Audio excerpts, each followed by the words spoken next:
legends to break the physical boundaries of existence. Watch as he climbs from the mortal realm to the absolute singularity, one shattered reality at a time. Known power scaling of the world. The true apex of martial arts has been lost to time.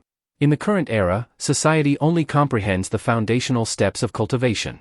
The higher realms are considered myths, and the ultimate cosmic truths are entirely unknown to mortals. Mortal and internal chi realms, the public standard. A 1. Body refinement realm, the absolute foundation. Forging the body to withstand the harsh mutated world. O skin tempering, O flesh condensation, O bone forging, O organ cleansing.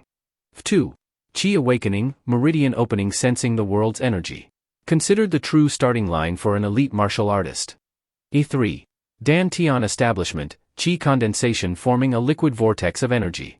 The peak of conventional mortal power.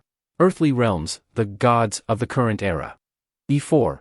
Grandmaster realm, Ho Tian capable of crushing boulders and utilizing lightness skills. These individuals rule cities and megacorporations. 5. Xiantian realm, innate master lifespan doubles. Capable of short flight. To the current world, they are untouchable deities. U6. Domain realm and beyond? Data corrupted/restricted to ancient myths, 7 to 17? Completely beyond mortal comprehension. 1. The fading embers of the Vyas family chapter. The stench of medicinal herbs hung heavy in the dimly lit room. Rudra sat cross-legged on the wooden floor, his breathing ragged. Sweat beaded on his forehead, tracing the sharp contours of a face that was far too mature for a 16-year-old. He was a genius. Or, at least, he was supposed to be.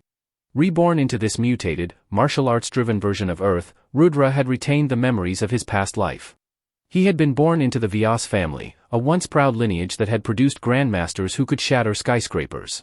Now, the family was dying. Their businesses were being cannibalized by the rival Rathor family, and their martial arts manuals were incomplete, lost in the beast tides a decade ago.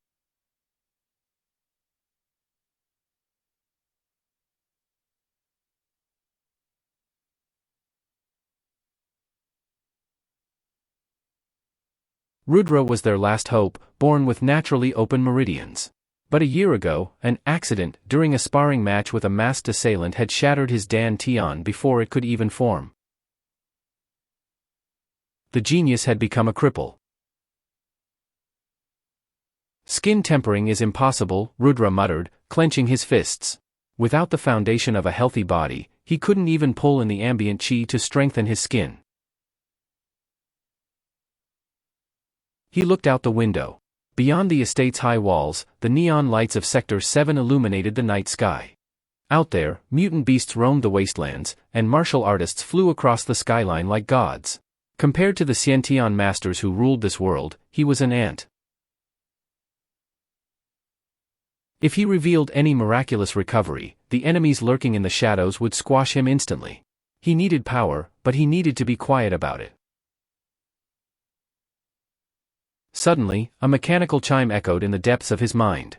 Universal sign-in system initializing, binding host, Rudra Vyas. Binding complete. The system draws upon the concepts of infinite multiverses, extracting the abilities, bloodlines, and techniques of anomalous existences, anime/comic entities.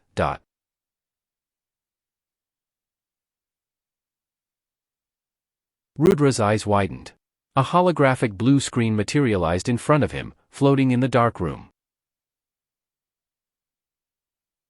First-time initialization complete. Would you like to sign in at the Vyas family ancestral hall? Rudra swallowed hard, his heart hammering against his ribs. Sign in.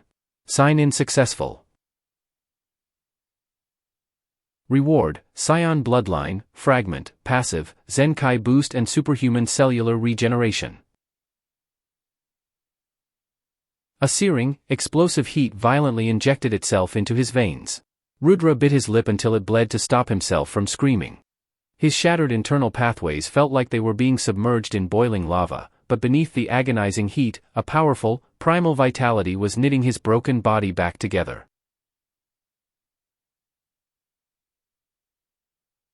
Chapter 2, The Primal Spark. The transformation lasted for an agonizing hour. When Rudra finally opened his eyes, the room seemed different. His vision was sharper, piercing through the gloom. The lingering ache in his abdomen, a constant companion for the past year, was entirely gone. He looked down at his hands. They didn't look bulkier, but as he clenched his fist, he heard the faint, terrifying crackle of raw kinetic potential. Cyan bloodline, fragment, integrated. Current status, mortal. Bloodline effect, rapid healing from near-death states, accompanied by a permanent increase in base physical density and power. My shattered pathways. Rudra pressed 2 fingers just below his navel. The void where his dantian should have been was still dormant, but the flesh and blood around it felt impossibly dense. He hadn't just healed, his body had forcefully bypassed the initial stages of cultivation. He stood up, walking toward the solid iron training dummy in the corner of his room. Taking a deep breath, he threw a basic, unrefined straight punch. Clang. The heavy iron dummy, designed to withstand the blows of a peak skin-tempering martial artist, dented inward. The sheer force snapped the bolts holding it to the floor, sending it crashing against the wall. Rudra stared at his unbruised knuckles. I haven't even gathered chi yet, this is pure, raw physical power. The Cyan genetics literally bypassed the skin-tempering stage and pushed me straight into flesh condensation. A dark smile touched his lips. The Vyas family's enemies thought they had crippled a dragon. They didn't know they had just caged a great ape. Daily sign-in reset. Location, Vyas family estate. Would you like to sign in? Sign in. Sign in successful. Reward, Batman's base martial arts comprehension, DC Universe fragment, dot. Immediately, thousands of fighting stances, joint locks, pressure point strikes, and brutal, hyper-efficient takedowns flooded his brain. It wasn't magic or chi, it was the absolute pinnacle of human combat IQ.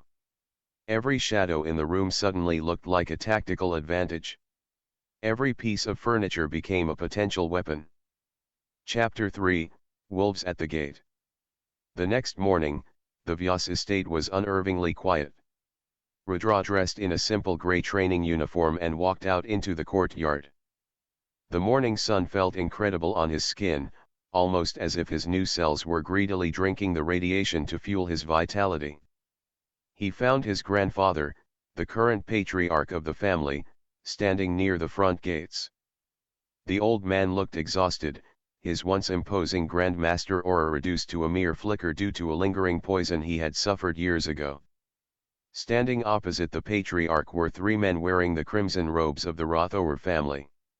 The leader, a young man with a sneer plastered across his face, was Vikram Rathore. He was 18, heavily built, and already at the bone-forging stage. I'm telling you, old man, Vikram spat, playing with a small dagger. The eastern markets belong to us now. Your family doesn't have the manpower to protect the trade routes from the beast tides. Hand over the deeds, or things will get unfortunate.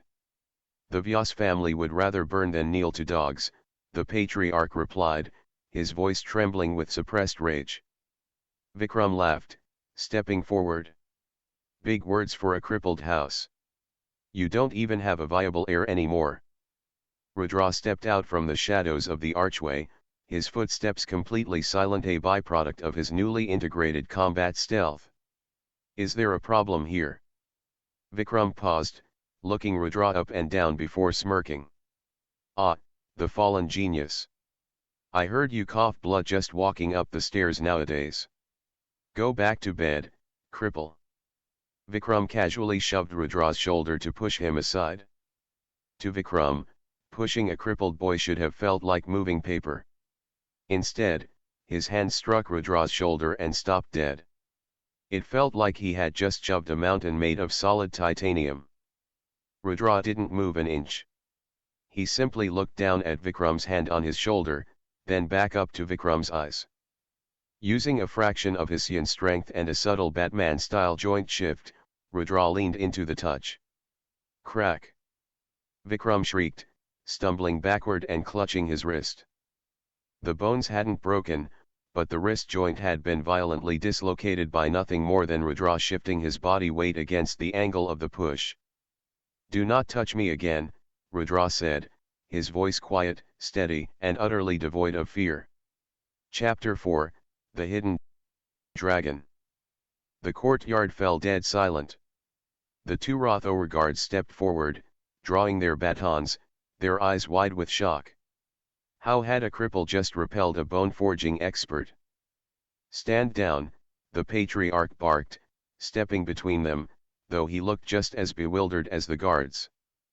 Vikram gritted his teeth, snapping his wrist back into place with a sickening pop. Sweat poured down his face. He glared at Rudra with a mix of humiliation and venom. "You got lucky, trash. We'll see how long your family's arrogance lasts when the academy selections begin next month."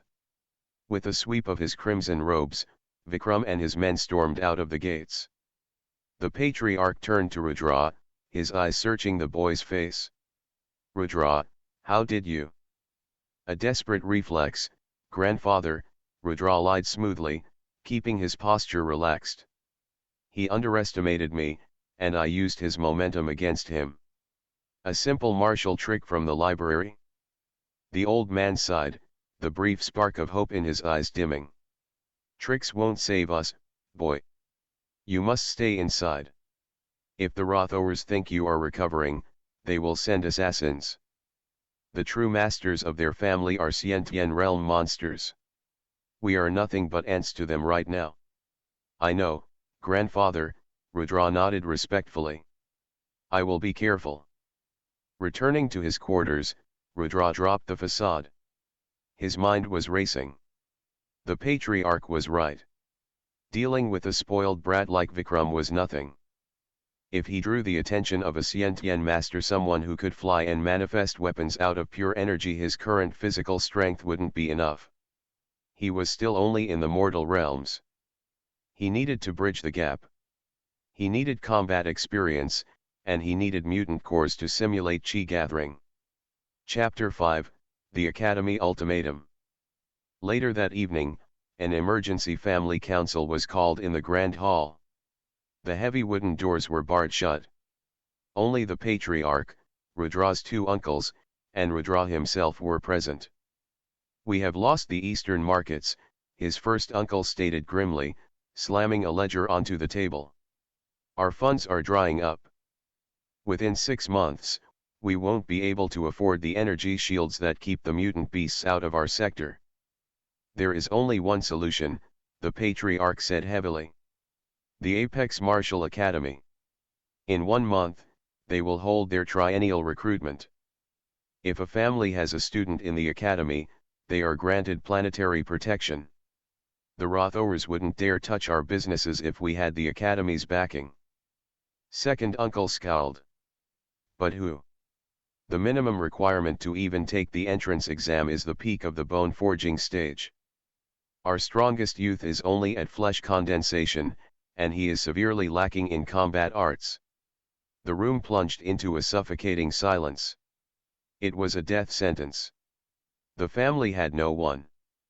"I will go." 3 pairs of eyes snapped toward the end of the table.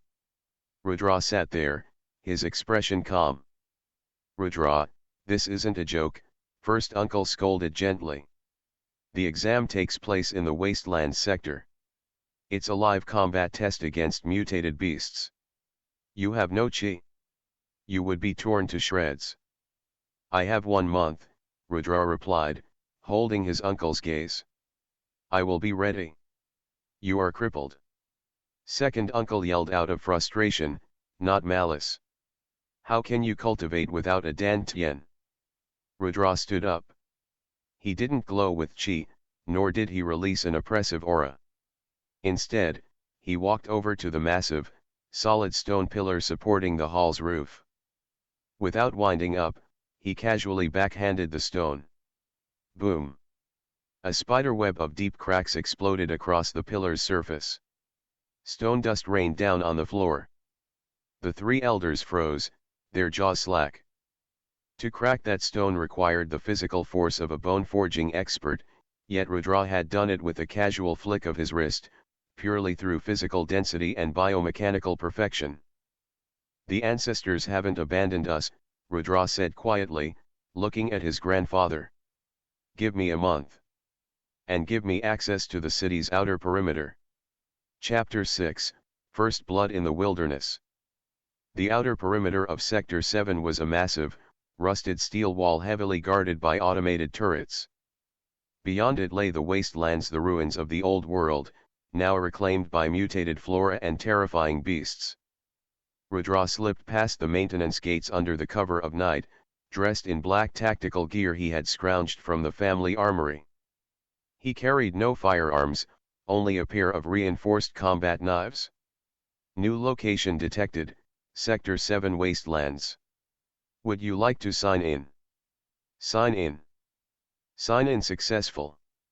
Reward, Observation Haki, Seed, One Piece Universe. Grants a heightened sixth sense, allowing the user to feel the presence, strength, and emotions of others, as well as limited precognition of attacks. A cool, refreshing wave washed over Rudra's brain. Instantly, the dark, silent forest around him exploded with sensory data. He could feel the scurrying of mutant rats 100 meters away. He could sense the pulsating, aggressive red auras of predators lurking in the ruins of the concrete buildings ahead. Crack! A twig snapped behind him. Thanks to his observation haki, Rudra didn't even need to turn around to know what it was. A large, aggressive mass of energy was lunging at his back. He sidestepped with liquid grace, utilizing Batman's perfect footwork. A massive iron-hide boar, the size of a small car with tusks like rusted steel pipes, crashed through the space where Rudra had just been, smashing into a tree and splintering it in half. The beast snorted, its red eyes locking onto Rudra. It was a mid-tier mortal beast, equivalent to a bone-forging martial artist. Its hide was notoriously difficult to pierce, immune to standard caliber bullets. Rudra didn't draw his knives. He settled into a loose, relaxed stance. His yin blood pumped excitedly, a primal thrill of battle overriding his human caution. The boar charged, the ground shaking under its hooves. Rudra's haki painted a red line in his mind, showing exactly where the beast would strike. He stepped into the charge instead of away from it. Channeling his kinetic energy from the ground up, twisting his hips, and perfectly aligning his dense, Xian-enhanced muscles. Rudra threw a devastating uppercut right into the soft underside of the boar's jaw. Crunch! The sheer kinetic force shattered the boar's jawbone, sending the 2-ton beast flying vertically into the air before it crashed down, lifeless. Its brain rattled into mush by the concussive shockwave of the strike. Rudra exhaled, a cloud of steam escaping his lips in the cold night air. He looked at his fist. No pain. No broken skin. One down, Rudra whispered to the empty forest. Let the hunt begin. Chapter 7, The Blood Core and the Breath. The iron-hide boar lay motionless, a testament to the terrifying synergy of Xian biology and master-class martial arts. Rudra knelt beside the massive carcass, drawing one of his reinforced combat knives. Guided by his Batman-granted anatomical knowledge, he precisely severed the thick tendons and dug into the beast's chest cavity. He wasn't here just to test his strength. He needed resources. After a minute of grisly work, he pulled out a glowing, crimson sphere the size of a golf ball. A mutant core. In this world, martial artists use these cores to extract violent, unrefined qi, carefully filtering it to expand their dantians. Rudra held the warm core in his palm. Without a dantian, conventional wisdom dictated that this item was useless to him. But his body told a different story. His yin cells were practically vibrating, hungry for the ambient energy radiating from the sphere. Daily sign-in reset. Location, Wasteland Sector 7, Inner Edge. Would you like to sign in? Sign in, Rudra whispered, his eyes scanning the dark tree line. Sign in successful. Reward, total concentration breathing, water style, Demon Slayer universe. Grants absolute control over oxygen flow, accelerating blood circulation, enhancing stamina, and forcefully cleansing internal organs. Knowledge flooded his lungs and diaphragm. Rudra instinctively altered his breathing pattern. A short, sharp inhale, followed by a long, controlled exhale. The air hissed through his teeth. Instantly, his heart rate stabilized, and a rush of oxygen-rich blood supercharged his muscles. This was the missing link. The body refinement realm culminated in organ cleansing, the ability to purge toxins and maximize internal efficiency. Total concentration breathing bypassed years of meditative training, forcing his organs to operate at superhuman efficiency. He gripped the mutant core tightly. Changing his breathing rhythm, he focused on drawing the ambient energy of the core directly into his bloodstream rather than a non-existent dantian. The raw, violent energy traveled up his arm. It burned like acid, but the cyan cells devoured it, using the intense oxygen flow to metabolize the raw power. The core turned to gray dust in his hand.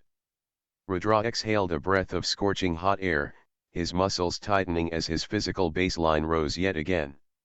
Chapter 8, The Iron Hounds. For the next 2 weeks, the wastelands became Rudra's personal training ground.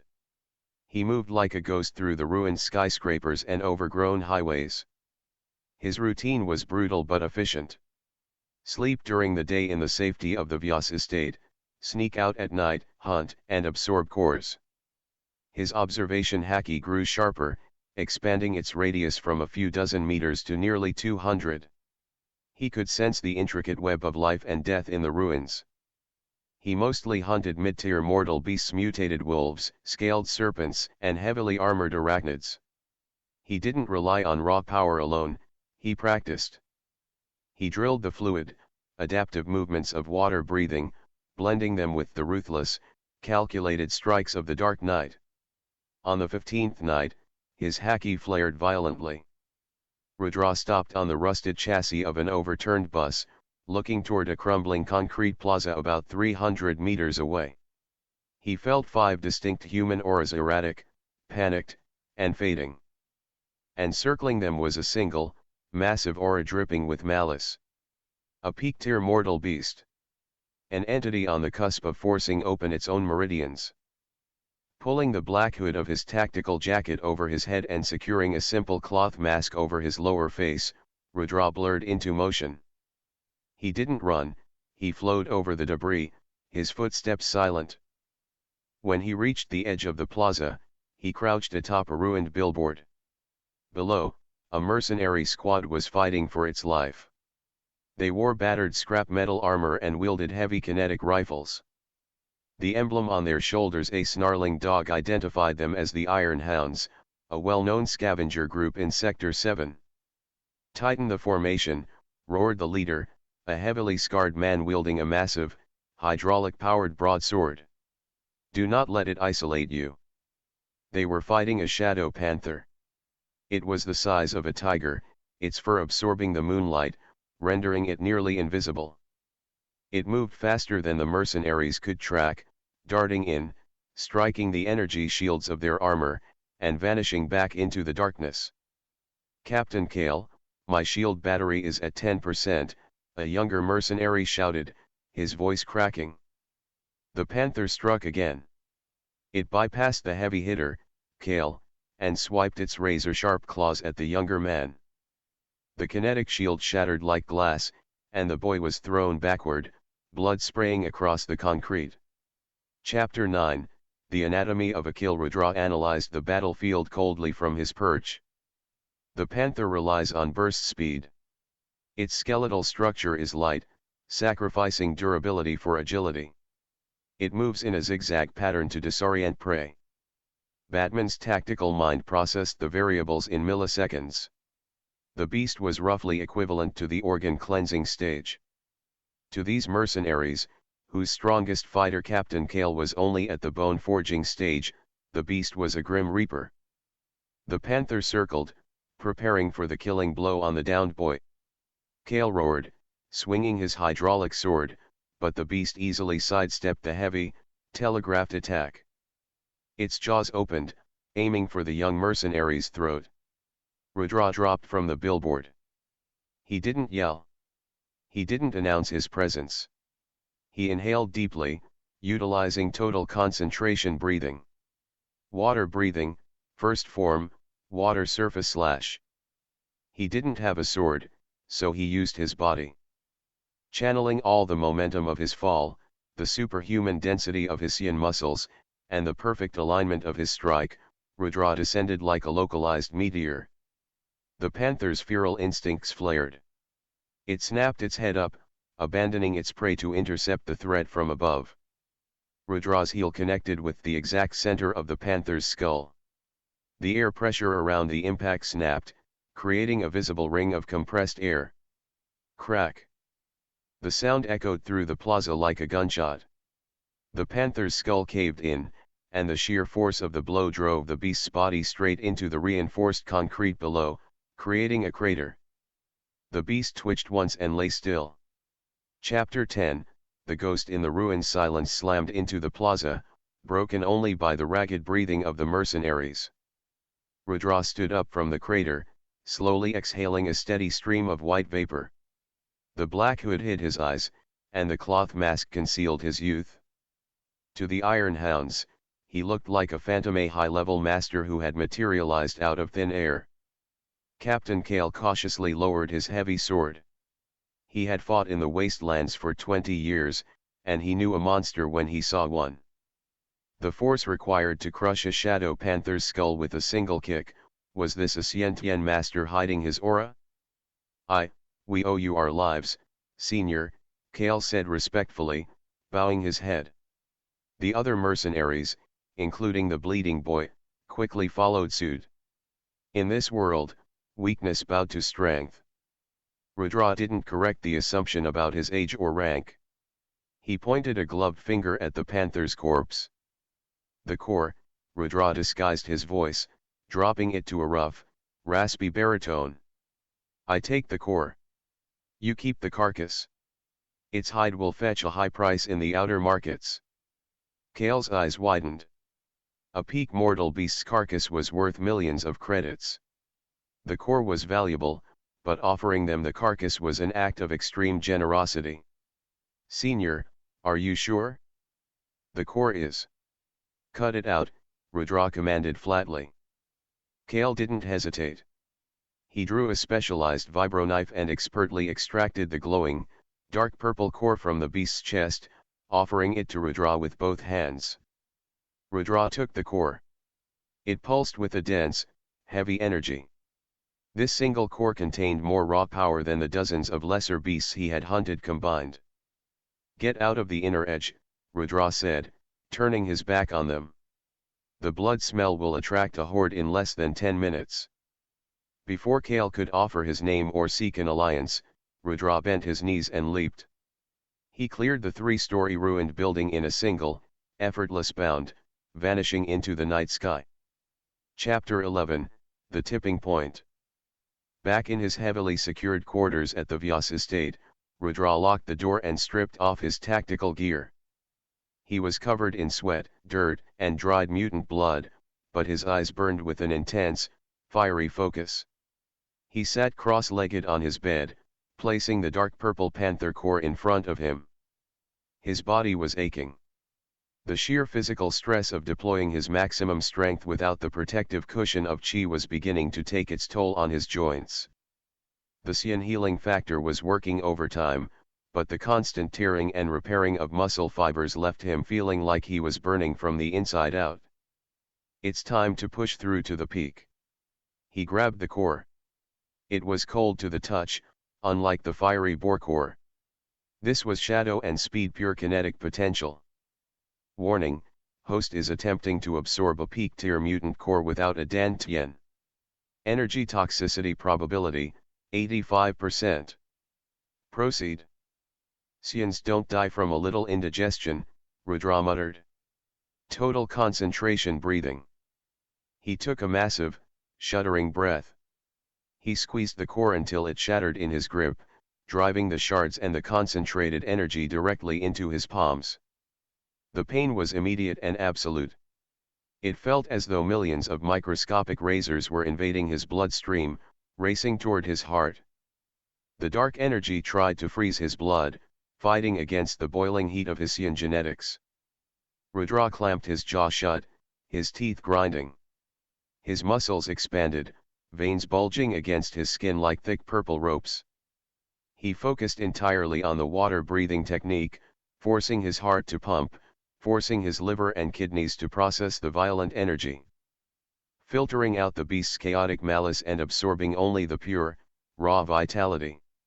Chapter 12, Zenkai Awakening. For 2 hours, Rudra waged a silent, agonizing war inside his own body.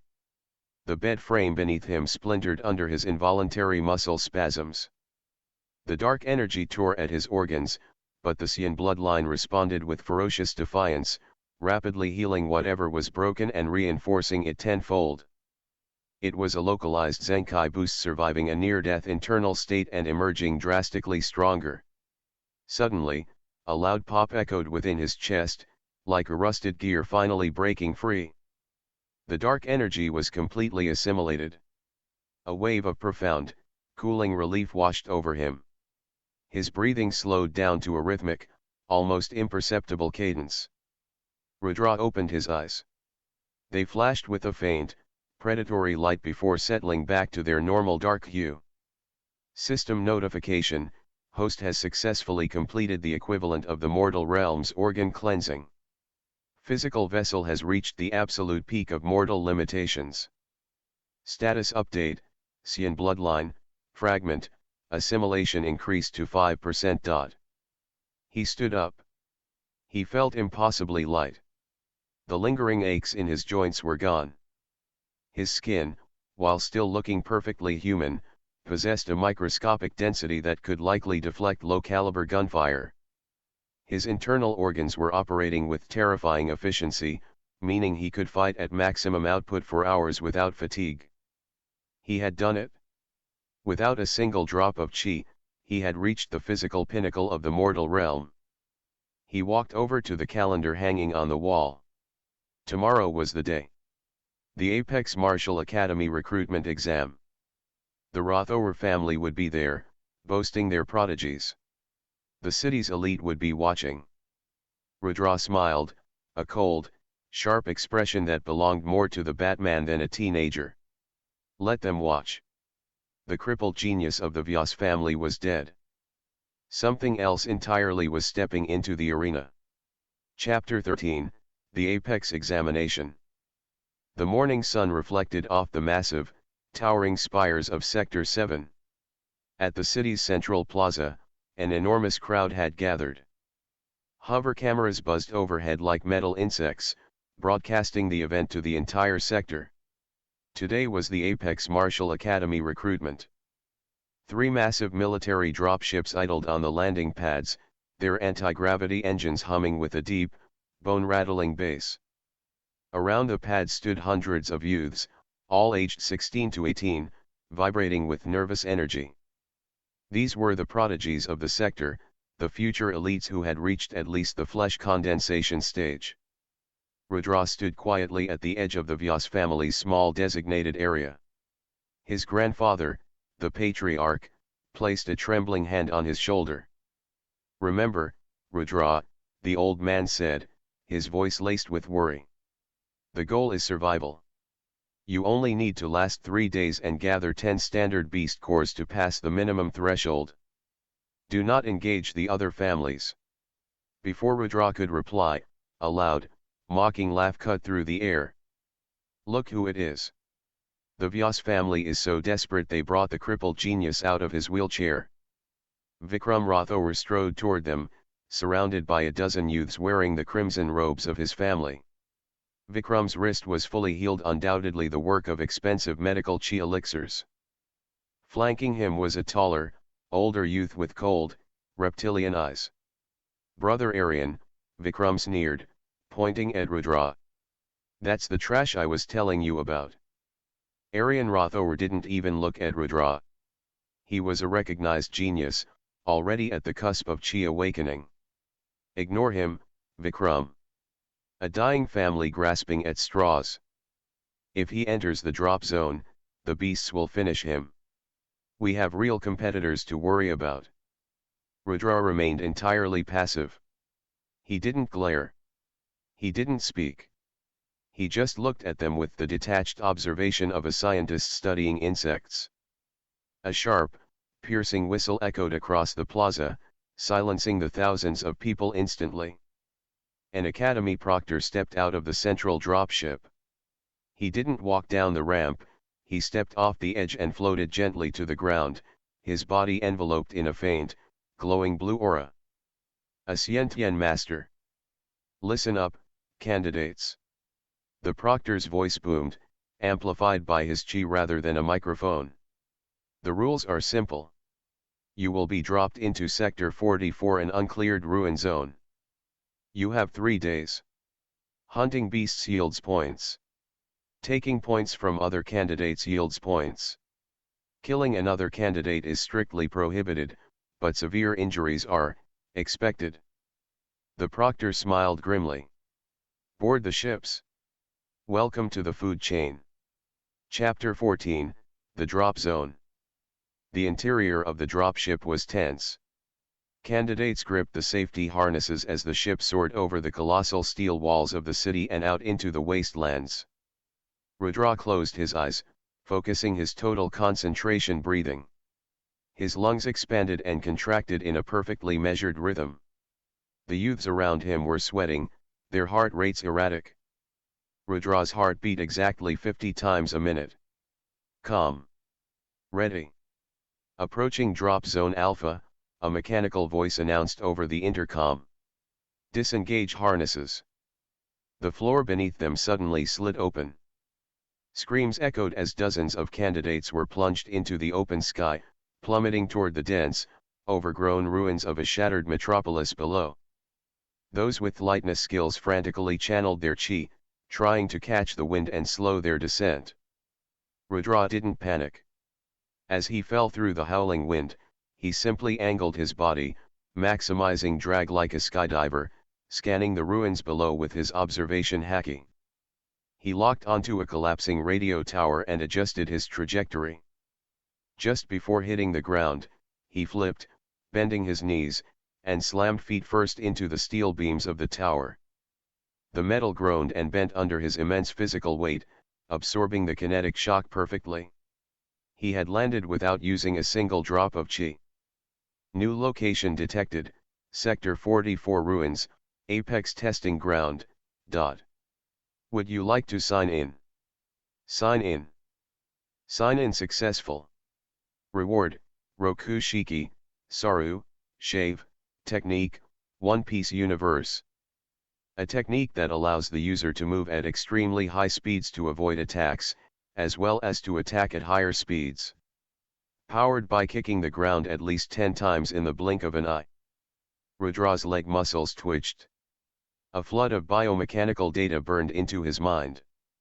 He already possessed the raw explosive power of a Xian, but Saru gave him the perfect martial conduit to weaponize that speed. He tapped his foot against the steel beam. It was a micro-movement, barely visible, but the sheer force caused the massive tower to vibrate. Perfect, Rudra whispered. Chapter 15, The Hunt Begins. The exam wasn't just about survival, it was a race for resources. The electronic wristbands provided by the Academy tracked the points gathered from beast cores and other students.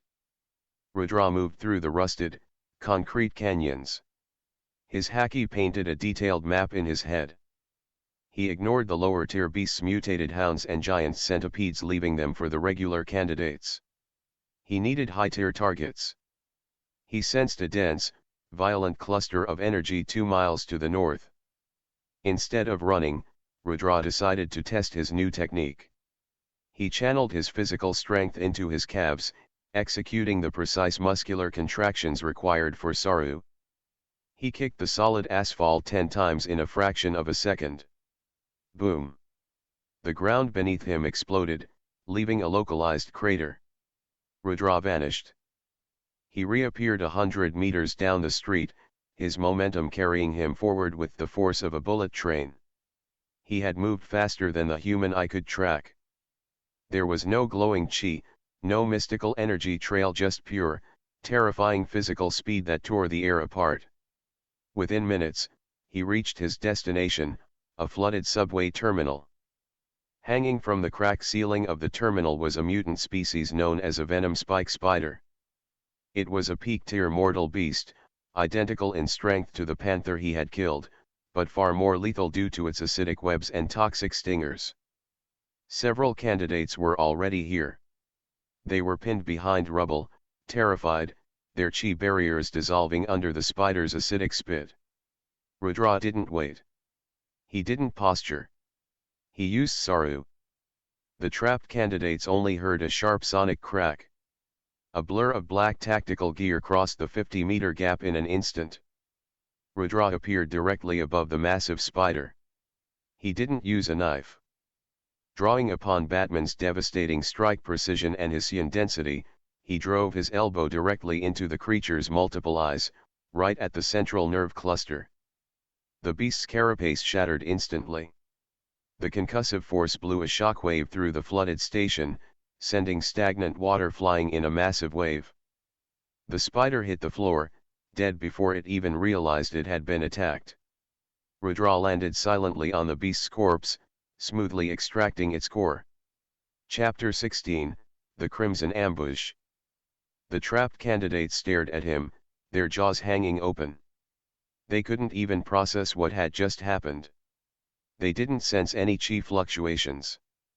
It was as if a ghost had just dropped a mountain on the beast.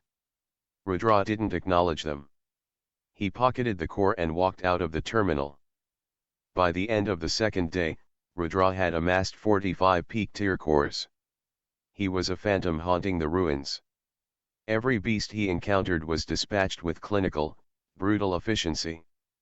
His wristband glowed with a massive point count, practically painting a target on his back. He was resting atop a crumbled bank vault when his haki warned him. 10 auras. Approaching fast. Hostile intent. Rudra opened his eyes. He didn't move as 10 figures in crimson robes surrounded the ruins of the bank, sealing off the exits. Vikram Rathour stepped forward, laughing as he activated his wristband, projecting a holographic net over the area to prevent escape. Well. Looks like the cripple managed to hide up here, Vikram sneered, drawing a heavy, chi-infused broadsword. I saw your score on the regional tracker, Vyas. 45 points. You must have found a dead beast stash, or you're using some illegal cloaking tech to scavenge. Hand over the wristband, trash, one of Vikram's lackeys barked. And maybe we'll just break your legs and leave you for the hounds. Rudra looked down at them. You tracked me specifically.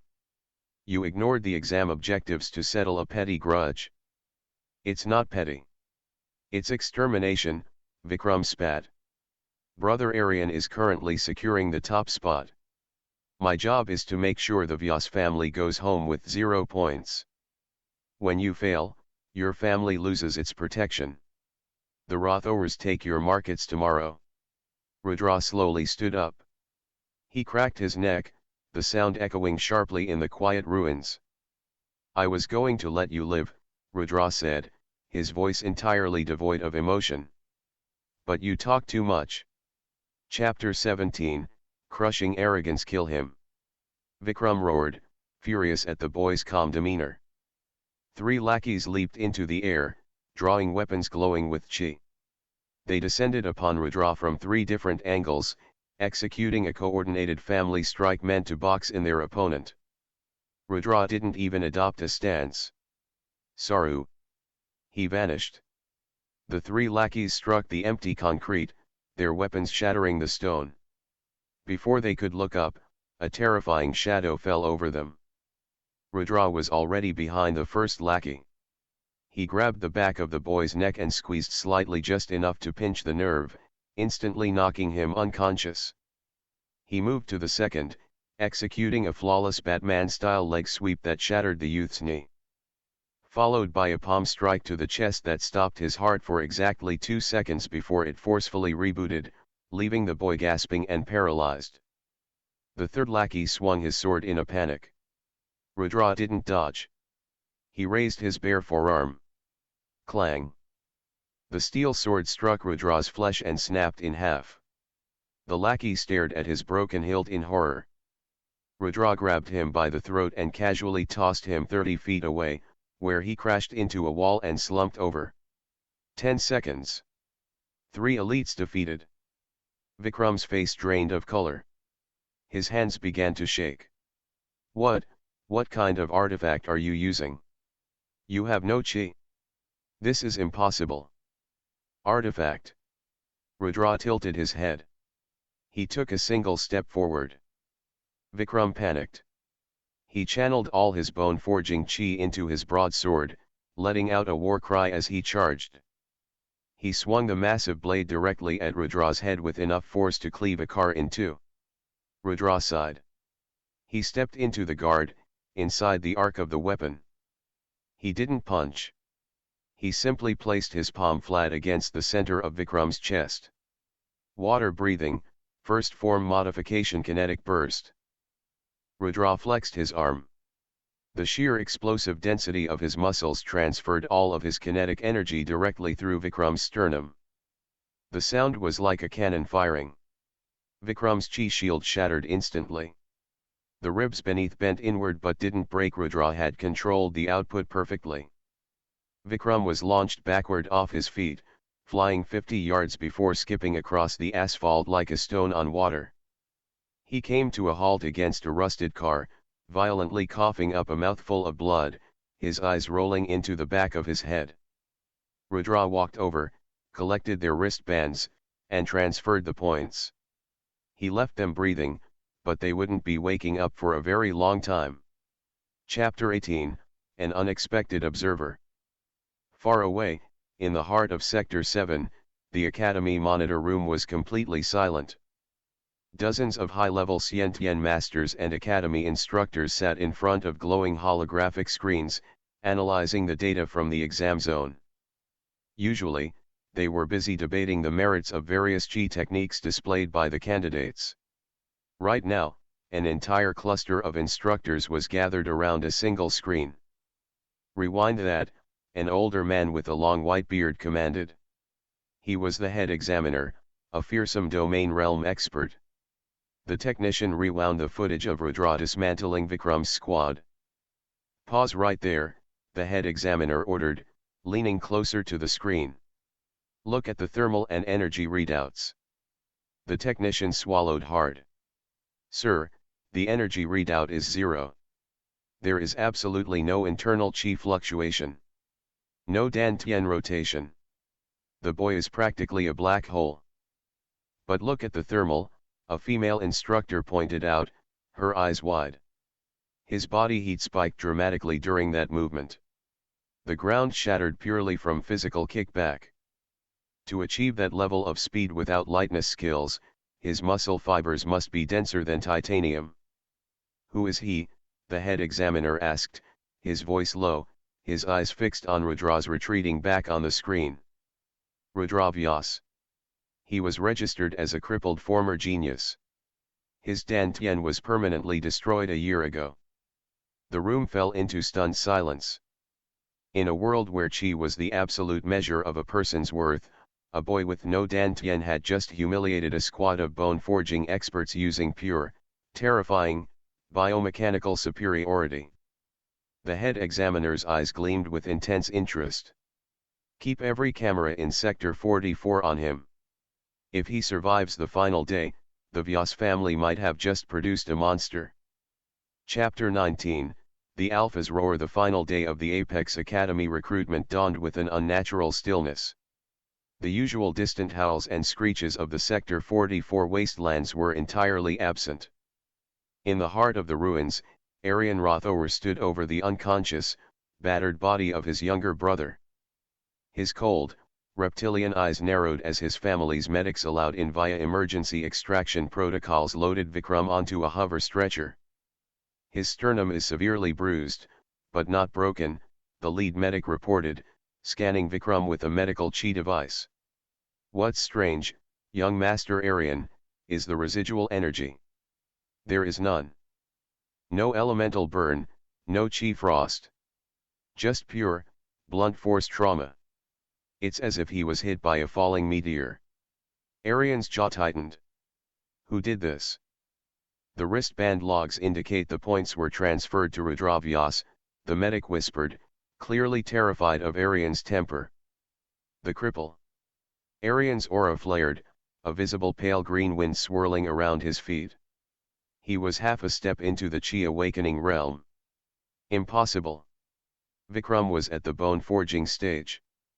Even if Rudra used a high-tier mechanical artifact, Vikram's chi shield should have held. Aryan looked out at the jagged skyline of the ruins. The Vyas family was supposed to be erased today. If Rudra survived and brought back a massive point total, the Academy would grant his family total immunity. Find him, Aryan ordered his remaining elite guards. I don't care what artifact he has. I will shatter his limbs myself. Before the guards could move, the ground trembled. It wasn't a small tremor. Dust cascaded from the ruined skyscrapers. The stagnant water in the streets began to ripple violently. Then, a sound tore through the morning air, a deafening, multi-toned roar that vibrated deep within the chest of every candidate in the sector. Aryan's face paled. A beast tide. Chapter 20, The Eye of Insight. A mile away, Rudra was perched on the rusted arm of a collapsed construction crane.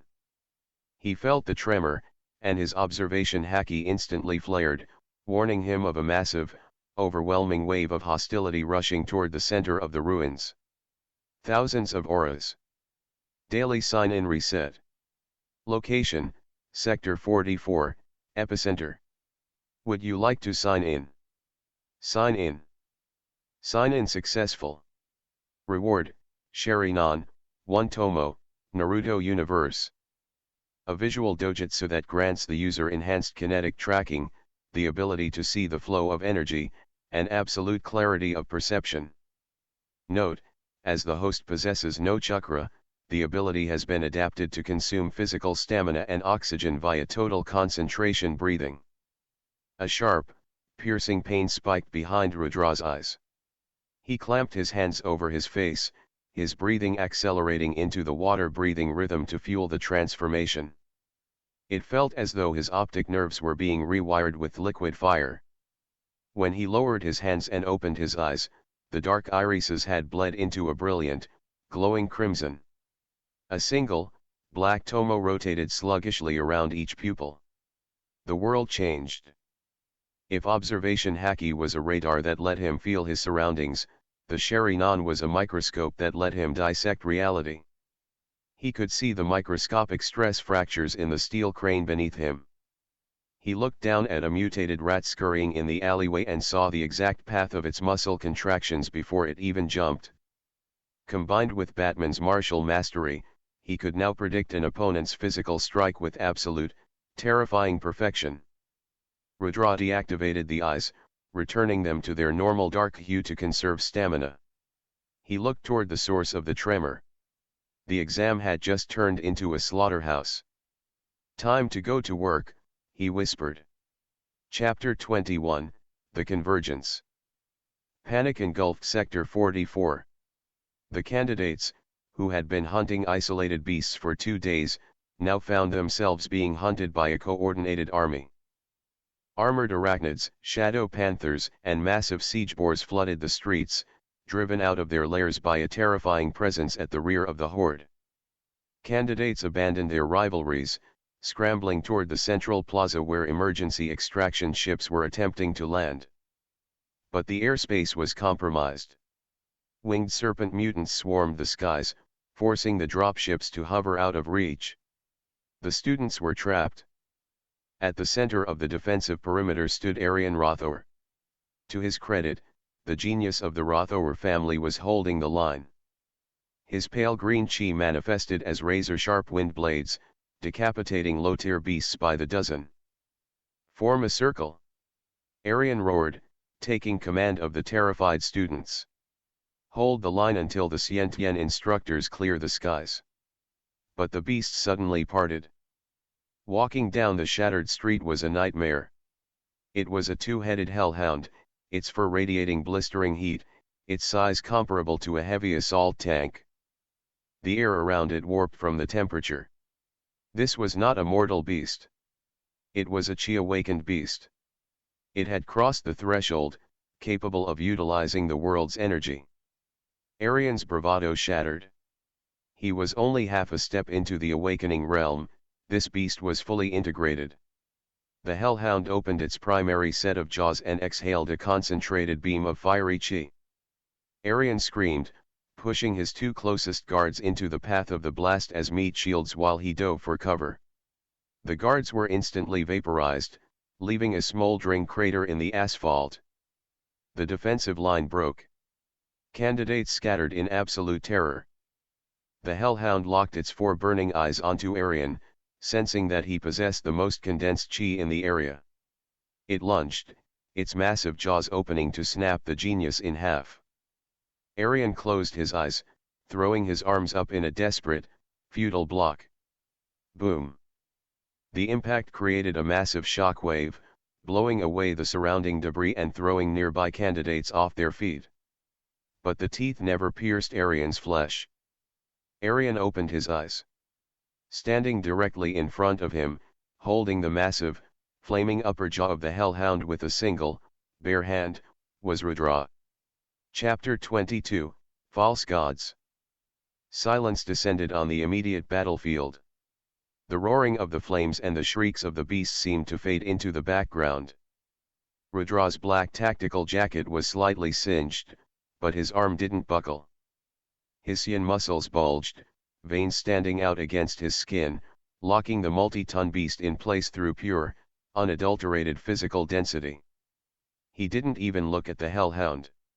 He turned his head slightly to look down at Arian, who was trembling on the ground.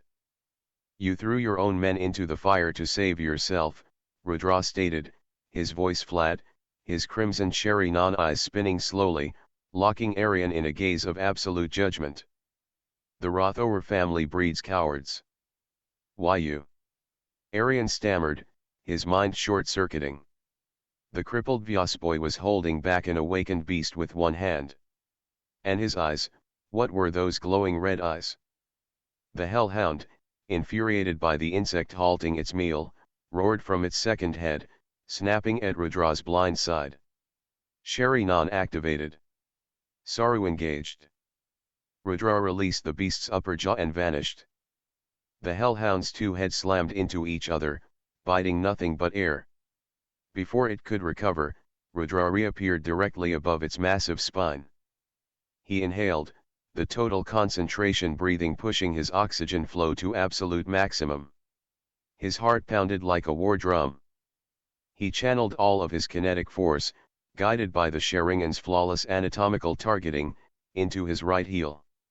Batman's heavy strike protocol plus Xian base strength.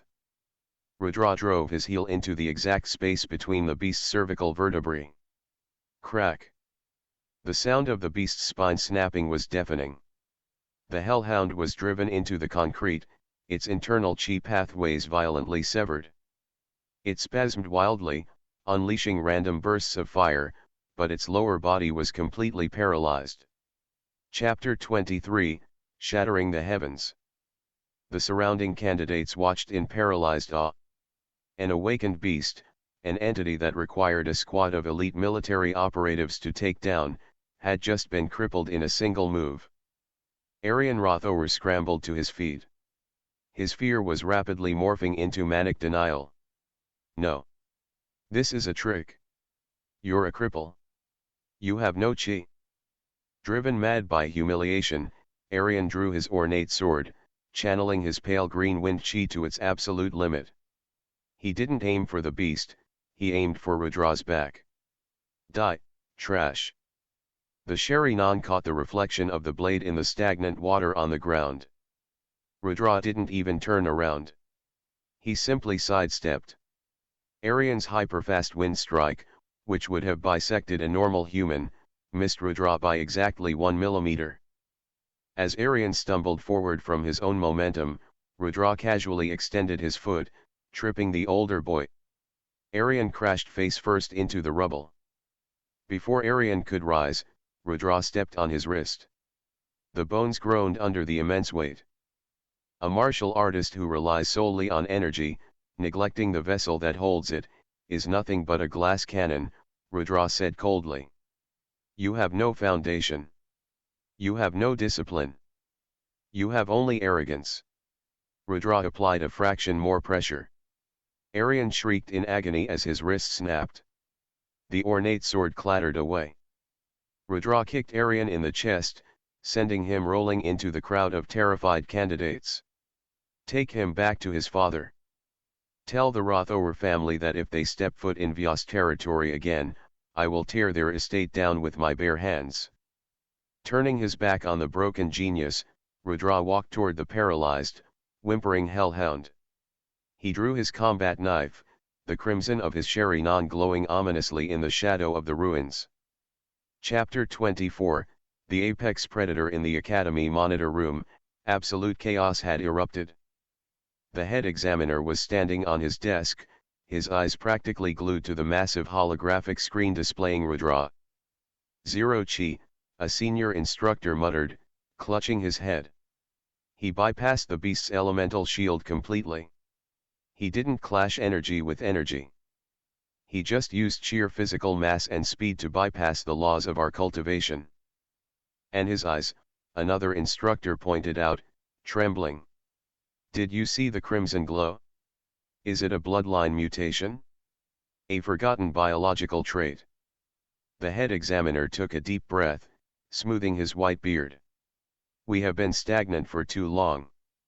We rely so heavily on absorbing the world's energy that we forgot the original purpose of the body refinement stage. That boy hasn't just perfected his body, he has evolved it. Sir, the beast tide is dissipating, a technician reported. With the Alpha dead, the horde is scattering. Extraction ships are touching down. Get me his file, the head examiner ordered, stepping down. I don't care about his destroyed Dantian. I don't care about his family's politics. When he returns, bring him directly to the inner sanctum. Rudra Vyas is no longer a candidate. He's an apex. Back in Sector 44, Rudra calmly wiped the massive, glowing core of the hellhound on his pants and dropped it into his pouch. He deactivated the shattering, feeling a wave of exhaustion wash over him. The combination of Saru, water breathing, and the shattering had severely taxed his stamina, even with the cyan cells repairing the micro tears in his muscles. He looked up at the descending dropships. The first step was complete. His family was safe. He had secured his place in this world's hierarchy. But as he looked past the ships, up into the boundless, cloudy sky, Rudra knew this was barely the beginning. The earthly realms, the cosmic gods, the multiversal entities, they were all waiting. And he had an infinite system on his side. Chapter 25, The Weight of the Crown. The extraction ships touched down on the central plaza of Sector 7 just as the sun began to set, casting long, blood-red shadows over the city. The atmosphere was heavy. Word of the beast tide and the massacre in Sector 44 had already leaked to the prominent families. Medics rushed the landing pads, carrying off the injured and the broken. The Rothower family pavilion was in a state of absolute uproar. The patriarch, a formidable grandmaster whose very breath carried the chill of winter, stood over the hover stretchers of his two sons. Vikram was unconscious, his chest heavily bruised. Aryan was awake but catatonic, his wrist shattered and his spirit utterly broken. Who did this? The Rothower patriarch's voice was a low rumble that vibrated the concrete underfoot. Aryan slowly turned his head, his hollow eyes staring past his father. A ghost, he has no chi. He broke the Alpha with his bare hands. Across the plaza, the Vyas family stood in tense silence. The patriarch wrung his hands, his eyes scanning the ramp of the third dropship. When a figure in singed black tactical gear finally emerged, the old man let out a breath he felt he had been holding for 3 days. Rudra walked down the ramp. He looked exhausted, his clothes torn, but his posture was immaculately straight. He didn't walk to the medical tents. He walked directly to the massive holographic scoreboard in the center of the plaza and raised his wristband to the terminal. Beep. Candidate, Rudra Vyas. Points, 4,850. Rank, 1. A collective gasp swept through the remaining crowd. The second-place candidate had barely managed 400 points. Rudra hadn't just passed the threshold, he had completely shattered the regional record. He walked back to his grandfather, pulling the massive, still warm core of the awakened hellhound from his pouch and pressing it into the old man's trembling hands. "The eastern markets belong to us, grandfather," Rudra said quietly. "And the Rothowers will not touch them." Before the Vyas patriarch could formulate a response, the crowd suddenly parted. The head examiner, surrounded by a detachment of elite academy instructors, marched directly toward the Vyas pavilion. The head examiner stopped a few feet from Rudra, his sharp eyes evaluating the boy. "Rudra Vyas. You are hereby granted the title of Apex Initiate. Your family's estate and business holdings are now under the absolute protection of the Apex Martial Academy. Anyone who strikes at the Vyas name strikes at the Academy." The head examiner leaned in closer, his voice dropping to a whisper meant only for Rudra. "Clean yourself up. You have 1 hour. Then, you are coming to the inner sanctum. We have much to discuss regarding your unique vessel." Chapter 26, The Inner Sanctum. The Apex Martial Academy was not just a school, it was a military fortress suspended on anti-gravity repulsors above the very center of Sector 7. Rudra was escorted to the highest spire, a place reserved strictly for the Academy's governing council. The inner sanctum was a vast, circular room lined with ancient, premutation texts and high-tech chi monitors.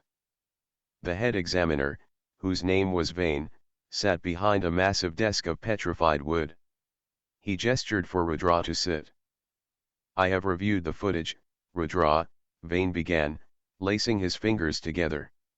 "The other instructors believe you possess a supreme-grade mechanical artifact hidden under your skin. A cybernetic enhancement that mimics physical strength without emitting a chi signature." Rudra remained silent, his expression unreadable. "I, however, have lived long enough to know the difference between steel and flesh," Vane continued, his eyes narrowing. "When you struck that hellhound, there was no metallic reverberation. It was pure, terrifying biomechanical density. Your dantian is shattered, yet your physical body has far surpassed the absolute peak of the body refinement realm." "What is your question, Examiner Vane?" Rudra asked calmly. "How?" Vane leaned forward. "Cultivation is a delicate balance. The body is the cup, the chi is the water. If the cup is cracked as yours was, it cannot hold water. How did you forge a cup of solid iron without using the water to temper it?" "I didn't forge a cup," Rudra replied smoothly, utilizing a half-truth to protect his system. "I abandoned the concept of the cup entirely. When my dantian was destroyed, I realized that relying on a central reservoir is a weakness.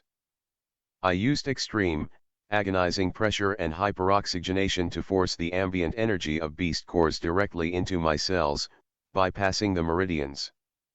Vane's eyes widened. "That is suicide. The violent energy of a beast core would melt a human's internal organs within seconds." "I survived it," Rudra stated simply. Vane stared at the boy for a long, heavy minute. Finally, a slow, predatory smile spread across the old man's face. "A path of pure physical ascension. It is a myth, a theoretical concept from the old world. But you are sitting in front of me." Vane slid a black metallic badge across the table. It bore the emblem of a golden dragon swallowing its own tail. This is an elite core badge. It grants you access to the restricted libraries, the gravity training chambers, and the high-tier mission boards.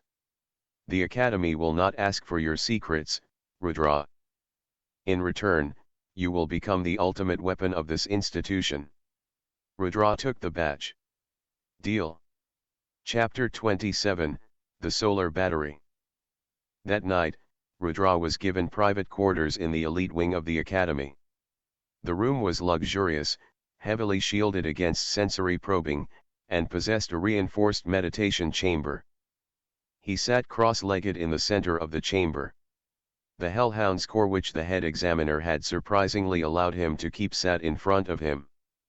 It pulsed with a volatile, fiery energy that made the air in the room shimmer. This core was fundamentally different from the mortal cores. It contained awakened chi, carrying a faint imprint of the laws of fire. Daily sign-in reset. Location, Apex Academy, Elite Wing. Would you like to sign in? Sign in. Sign in successful. Reward, Kryptonian Cellular Structure, Fragment, DC Universe. Grants passive solar and ambient radiation absorption. Cells act as infinite bioelectric batteries, constantly processing starlight, sunlight, and raw energy to generate a passive, indestructible bio-aura and sustain life without conventional sustenance. A sudden, intense chill swept through Rudra's body, immediately followed by a profound, radiant warmth. It didn't burn like the Cyan bloodline awakening. It felt like standing on the surface of a star. His cells fundamentally altered. They became incredibly dense, microscopic solar panels. Instantly, the ambient chi in the room and the faint starlight filtering through the skylight was magnetically drawn into his skin. He didn't need to breathe to pull it in. He didn't need a dantian to store it. Every single cell in his body was now a microscopic energy reservoir. This is it, Rudra realized, his eyes snapping open. The Scientian realm's hallmark is breathing energy through the pores and surviving without food. The Kryptonian fragment mimics this perfectly, but scales infinitely higher. He reached out and grabbed the Hellhound's awakened core. Instead of using water breathing to forcefully digest it, Rudra just held it. His new Kryptonian cells identified the core as a dense, radiating energy source. Slowly, the fiery red core began to dim. The fiery chi seeped directly through his skin, dissolving into his bloodstream and feeding the latency and genetics. The core crumbled to dust. Rudra stood up. A faint, nearly invisible bioelectric field hugged his skin, a tactile telekinetic aura inherent to the Kryptonian physique. It acted as an absolute barrier. He finally had his chi shield, and it was infinitely stronger than standard martial energy. Chapter 28, Ideological Clashes. The next morning, Rudra officially entered the Academy's curriculum.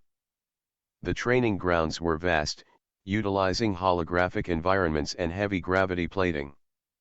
As an elite initiate, Rudra was placed in the highest tier of classes. Populated by students who were all either at the peak of chi condensation or actively breaking into the Grandmaster, Hushan, realm. When Rudra walked into the advanced combat theory arena, the whispers began instantly. That's him. The Vyas anomaly. I heard he doesn't even have a dantian. Vane just felt pity for him. Pity? He crushed Aryan Rothor. Be careful. The instructor for the session was a stern-faced woman named Master Lin, a Hushan Grandmaster known for her brutal, energy-heavy combat style. She stood in front of a massive, reinforced steel dummy. Today, we discuss energy projection, Master Lin announced, her voice echoing across the arena. She pointed a finger at the dummy, and a condensed bolt of blue chi blasted from her fingertip, leaving a deep, molten scorch mark on the steel. The physical body is merely a launcher, she explained. The true killing power of a martial artist is the purity and compression of their chi. Relying on your fists is a primal, Inefficient method of combat reserved for the mortal realms. Rudra leaned against the wall, his arms crossed. Inefficient, he murmured under his breath. Master Lin's sharp ears caught it. Her eyes snapped toward him. Do you have something to add, Initiate Vyas? I understand you performed well in the wastelands against mindless beasts. But beasts do not use martial arts. I meant no disrespect, Master Lin, Rudra said, his tone perfectly flat. But a launcher made of glass will shatter if it tries to fire a cannonball. If you neglect the physical vessel to focus purely on energy, a sufficiently fast opponent will snap your neck before you can even form a hand seal. The class went dead silent. A student correcting a grandmaster was unheard of. Master Lin narrowed her eyes. Bold words for someone who cannot even project an inch of chi. Step into the ring, Vyas. Show me the supremacy of your vessel. Chapter 29, The Unmovable Object. Rudra didn't hesitate. He stepped over the boundary line and onto the sparring mat. I will not attack, Master Lin said, crossing her arms. I will simply manifest a basic Hushin Chi barrier. If your physical strength is truly as revolutionary as head examiner Vane claims, you should be able to make me take a single step backward. A shimmering, translucent dome of blue energy expanded from her body, forming a sphere 2 meters in diameter. It hummed with immense power, warping the air around her. Go ahead, she challenged. Rudra walked up to the edge of the barrier. He didn't use Saru. He didn't activate his Sharinan. He just stood there, looking at the condensed energy. He pulled back his right fist. He didn't channel his full Xian power, nor did he use the kinetic burst of his water breathing. He simply engaged his Kryptonian bioelectric aura, layering it subconsciously over his knuckles. He threw a standard, unrefined straight punch. Crack. The moment Rudra's fist touched the barrier, the arena shook. The sound was like a massive pane of reinforced glass shattering under extreme pressure. Master Lin's eyes widened in absolute shock. The blue chi barrier didn't just bend, it completely dissolved. The sheer physical density and the disrupting nature of his Kryptonian bio-aura shattered the complex energy structure instantly. The kinetic shockwave continued past the broken barrier, slamming into Master Lin's crossed arms. She was lifted off her feet, skidding backward across the heavily padded mat for 10 full feet before coming to a halt. The students stared, their mouths hanging open. A youth with no internal energy had just punched through a Grandmaster's defensive domain with a casual strike. Rudra lowered his fist. The vessel matters, Master Linear. Without waiting for a dismissal, he turned and walked out of the arena, heading toward the Academy's restricted library. It was time to find out exactly how high the ceiling of this world truly went. Chapter 30, Shadows in the Periphery. Deep within the dimly lit, heavily guarded restricted archives, Rudra scanned through holographic texts detailing the history of the world before the mutations. The current societal peak was the Xiantian realm. But the ancient texts spoke of gods. They spoke of the domain realm, the soul transformation realm, and entities that could slice space and rewrite reality. The cultivation system of this world is fragmented, Rudra thought, rapidly processing the information with his enhanced cognition. They lost the manuals for the higher realms. That's why they cap out at Xiantian and treat them like deities. They are big fish in a very small, broken pond. Suddenly, his observation haki pinged. It wasn't a beast. It was a subtle, malicious intent, heavily masked and directed straight at him. Rudra didn't look up from the terminal. His Sharinan spun to life beneath his closed eyelids, analyzing the energy flow through the library walls. 3 floors down, a squad of individuals with cold, suppressed auras were infiltrating the Academy's lower maintenance levels. Assassins, Rudra muttered. The Rothowers couldn't accept defeat. But they wouldn't dare send their own men into the Academy. They hired professionals. He checked his wristband. A new elite mission had just been posted: investigate power grid anomalies in sub-level 4. Danger tier, unknown. The Academy's automated system had detected the breach but assumed it was a mechanical failure or a mutant rat infestation. Rudra deactivated the terminal. He could wait for the Academy instructors to handle it. He was safe up here in the elite wing. But his Saiyan blood boiled at the thought of hiding. His Kryptonian cells hummed with excess energy, practically begging for a release. He needed combat to push his assimilation rates higher. He needed to test the limits of his new bio-aura against human martial artists who actually knew how to kill. Rudra pulled his black tactical hood over his head and stepped into the shadows of the library. Saru. He vanished, heading down into the dark underbelly of the Academy, ready to introduce the assassins to an entirely different kind of monster. Chapter 31, Sub-Level 4. The Academy's sublevels were a labyrinth of massive titanium pipes, humming energy generators, and dark maintenance corridors. Down here, the polished prestige of the Academy vanished, replaced by the suffocating heat and noise of the machinery that kept the floating fortress in the sky. Rudra dropped silently from a ventilation shaft, landing without a sound on a steel catwalk. His observation haki painted the environment in his mind. The humming generators masked the sound of footsteps, and the heavy electrical interference scrambled standard Academy chi scanners. It was the perfect place for an infiltration. 5 targets, Rudra assessed, closing his eyes to filter the sensory data. 4 are at the peak of chi condensation. 1 is a Hushan Grandmaster. These weren't ordinary thugs. The Rothowers had spent a fortune. These auras felt cold, razor-sharp, and completely devoid of emotion, the hallmarks of professional killers conditioned to hide their bloodlust. Down below, near the primary gravity repulsor core, 5 figures clad in adaptive camouflage suits were planting a series of explosive chi charges. Set the timers for 10 minutes, the leader whispered over a localized comms frequency. He radiated a dark, corrosive Hushan aura. Once the repulsor core drops by 20%, the Academy's external shields will flicker. That's our window to hit the elite wing and extract the Vyas boy's head. Rudra opened his eyes. The single tomo of his Sharinan spun into existence, glowing blood red in the gloom of the catwalk. They want to drop the shields of a fortress holding thousands of students just to kill one person. The Rothowers have truly lost their minds. Rudra gripped the railing of the catwalk.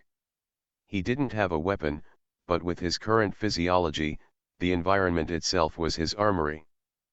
He tore a 4-foot section of solid steel piping from the railing with a sharp crack, the metal bending like wet clay in his hands. Daily sign-in reset. Location, Academy Sub-Level 4, High Density Energy Zone, . Would you like to sign in? Sign in. Sign in successful. Reward, Busashoku Haki, Armament Haki, One Piece Universe. An invisible armor of spiritual energy that can be manifested as a hardened, black coating.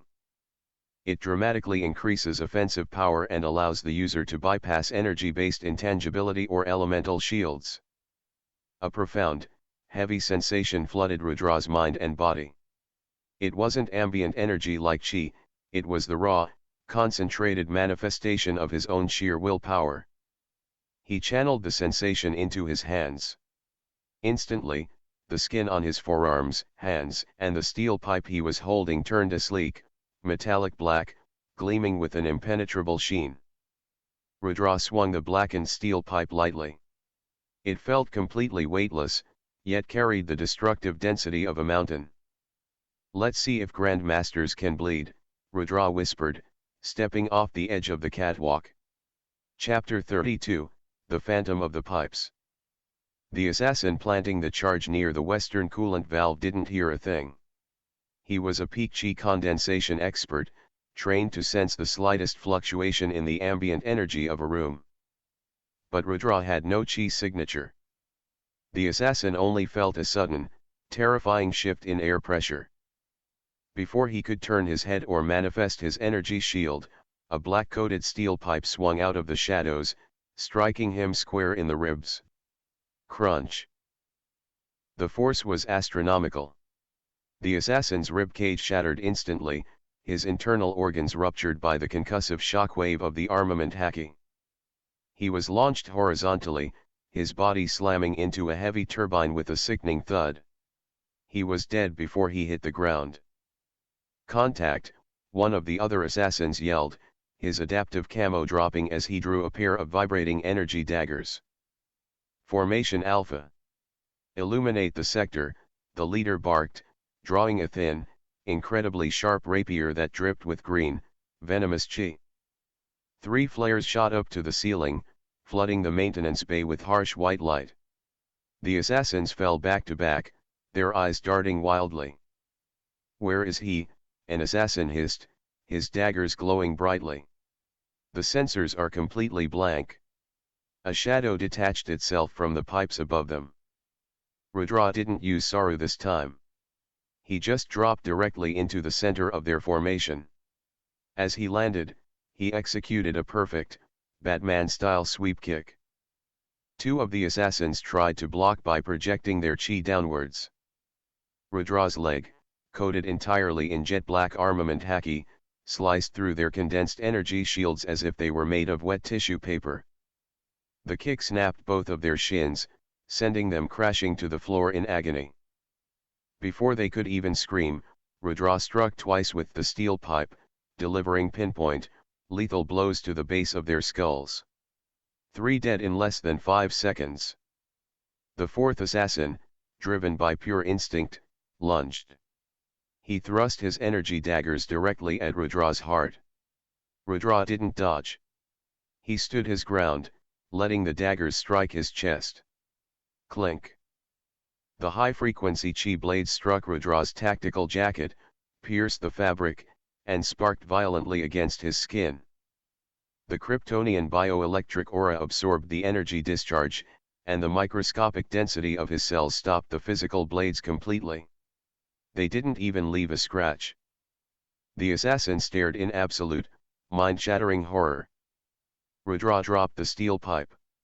He reached out, grabbed the assassin's face with a massive, unyielding hand, and slammed him straight down into the steel floor grates. The metal buckled, and the assassin went limp. Rudra slowly stood up, surrounded by 4 broken bodies, and locked his glowing crimson eyes on the final target. The leader. Chapter 33, Venom and Willpower. The Hushan Grand Master stood frozen, his rapier trembling slightly in his grip. He had killed dozens of high-level targets.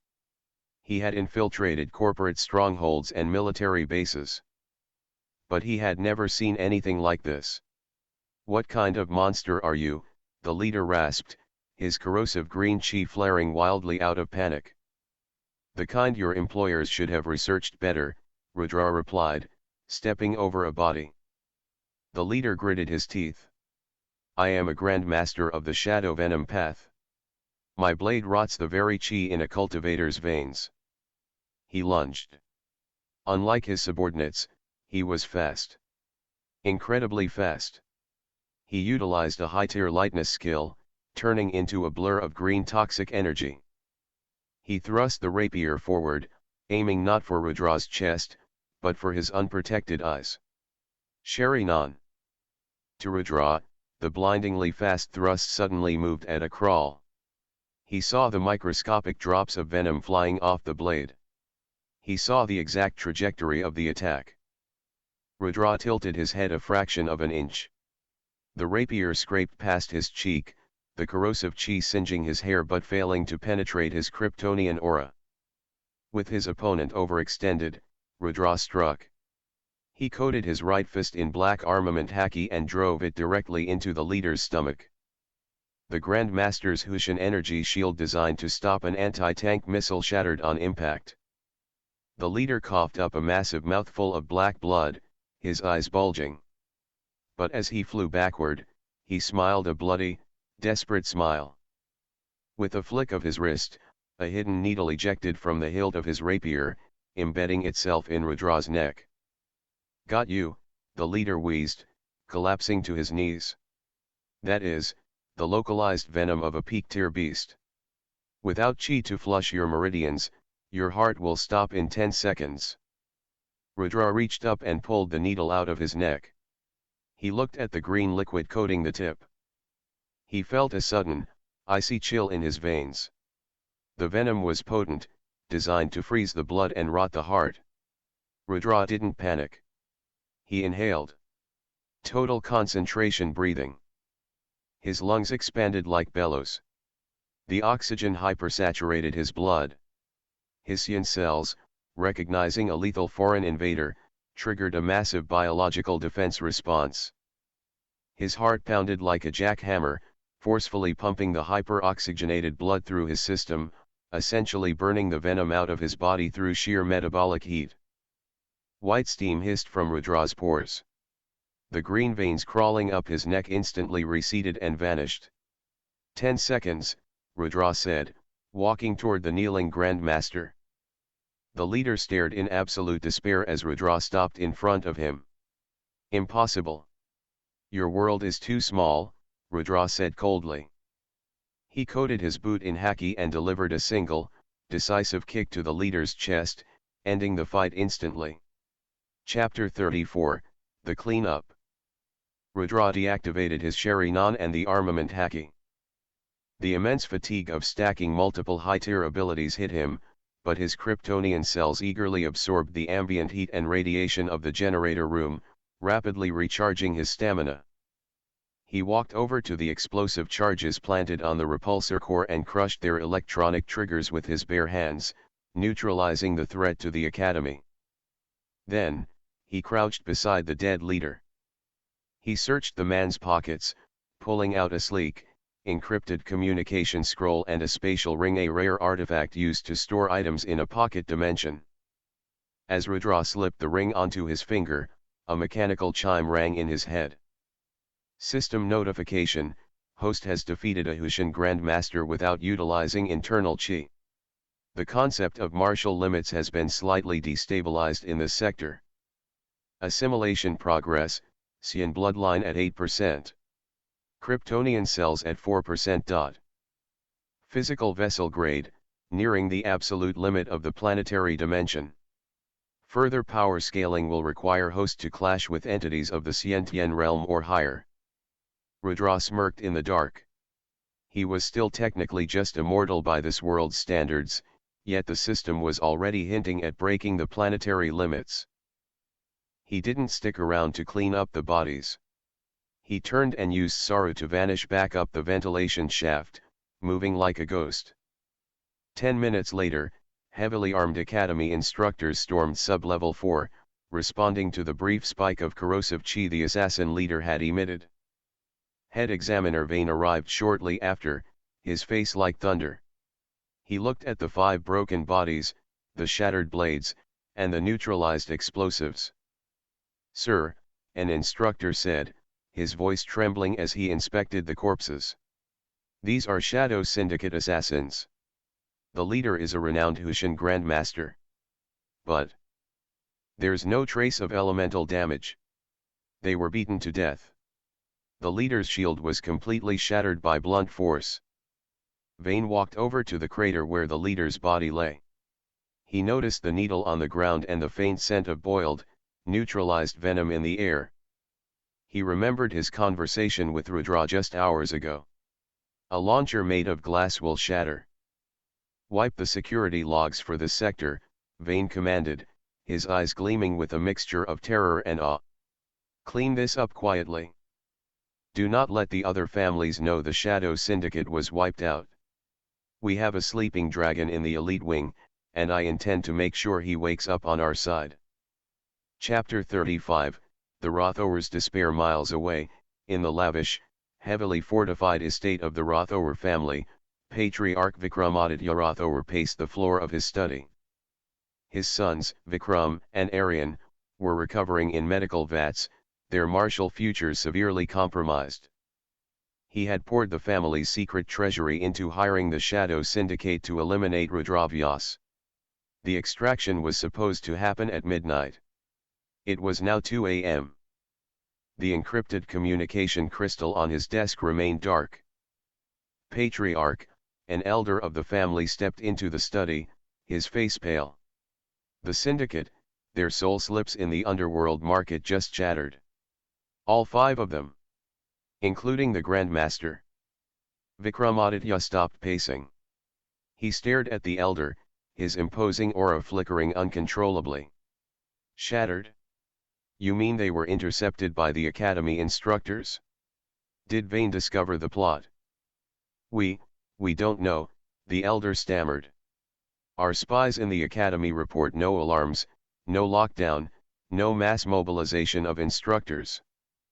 It's as if the assassins simply walked into a meat grinder and vanished without a sound. Vikramaditya slumped into his heavy oak chair. If the Academy knew, they would strip the Rothower family of their military contracts. If the Academy didn't know, that meant someone or something else inside that fortress had effortlessly butchered a squad of elite killers in complete silence. And all of this was over a supposedly crippled teenager from a dying family. Pull back our forces from the eastern markets, the Patriarch whispered, his voice hoarse. But Patriarch, the Vyas family is weak. We can still dash. I said pull them back. Vikramaditya roared, shattering the wooden desk with a spike of his chi. Rudra Vyas is not a cripple. He is bait. The Vyas family is hiding a sentient monster, or worse, they have allied with a domain realm expert. We do not touch them until we know what is guarding that boy. The Rothower family, the tyrannical rulers of the eastern sector, went into complete lockdown before the sun even rose. Chapter 36, Beyond the Walls. A week passed. The Academy was quiet, and Rudra's life fell into a hyper-productive routine. He attended the advanced lectures, sitting in the back and absorbing the world's martial theories. He didn't participate in spars, and after Master Lin's humiliation, no instructor forced him to. He spent his nights in the restricted library or the 50x gravity chamber, letting his Kryptonian cells gorge on energy and his Sion blood adapt to the crushing weight. His physical baseline was skyrocketing to a level that made the concept of a Dantian completely irrelevant. On the 8th day, Rudra was summoned to the highest peak of the Academy. He found head examiner Vane standing on an open-air balcony, looking out over the massive steel walls of Sector 7. Beyond the walls lay the endless, treacherous wastelands, stretching out toward the horizon where massive, unnatural storms raged. You've been busy, Vane said without turning around. The gravity chambers in the elite wing require recalibration every time you leave them. The floor plating is dented. Rudra stepped onto the balcony. I'm just training, examiner. Vane chuckled dryly. And dealing with the trash in sub-level 4. Don't worry, I wiped the logs. The Rothowers are terrified of their own shadows now. Vane finally turned around. His expression was dead serious. I brought you here to show you something, Rudra. Look past the walls. He pointed toward the distant, raging storms on the horizon. Society thinks we are the apex.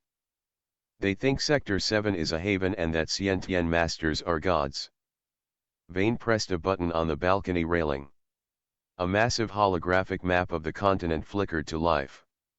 Sector 7 was just a tiny, glowing dot on the very edge of a massive, blacked-out continent. We are not gods, Vane said quietly. We are hiding. Deep in those storms lies the central continent. It is a place where gravity is 10 times heavier, where beasts are born at the awakened stage. And where true martial artists, those who have reached the domain realm and the soul transformation realm, wage wars that shatter mountains. Vane looked Rudra in the eyes. In 3 months, the gates to the ancient sovereign's ruin will open in the borderlands. It is a dimensional pocket left behind by a cultivator from the lost eras. Every sector, every hidden family, and the freaks from the central continent will send their strongest youths. Rudra's Sharinan spun instinctively beneath his closed eyelids, sensing the massive surge of Vane's ambition. I want you to represent Sector 7, Vane said. I want you to go into that ruin, clash with the true monsters of this world, and bring back the Sovereign's legacy. Rudra looked out at the raging storms on the horizon. His Sion bloodline flared with a primal, overwhelming excitement. He smiled. I'll do it. Chapter 37, The Crucible of Gravity.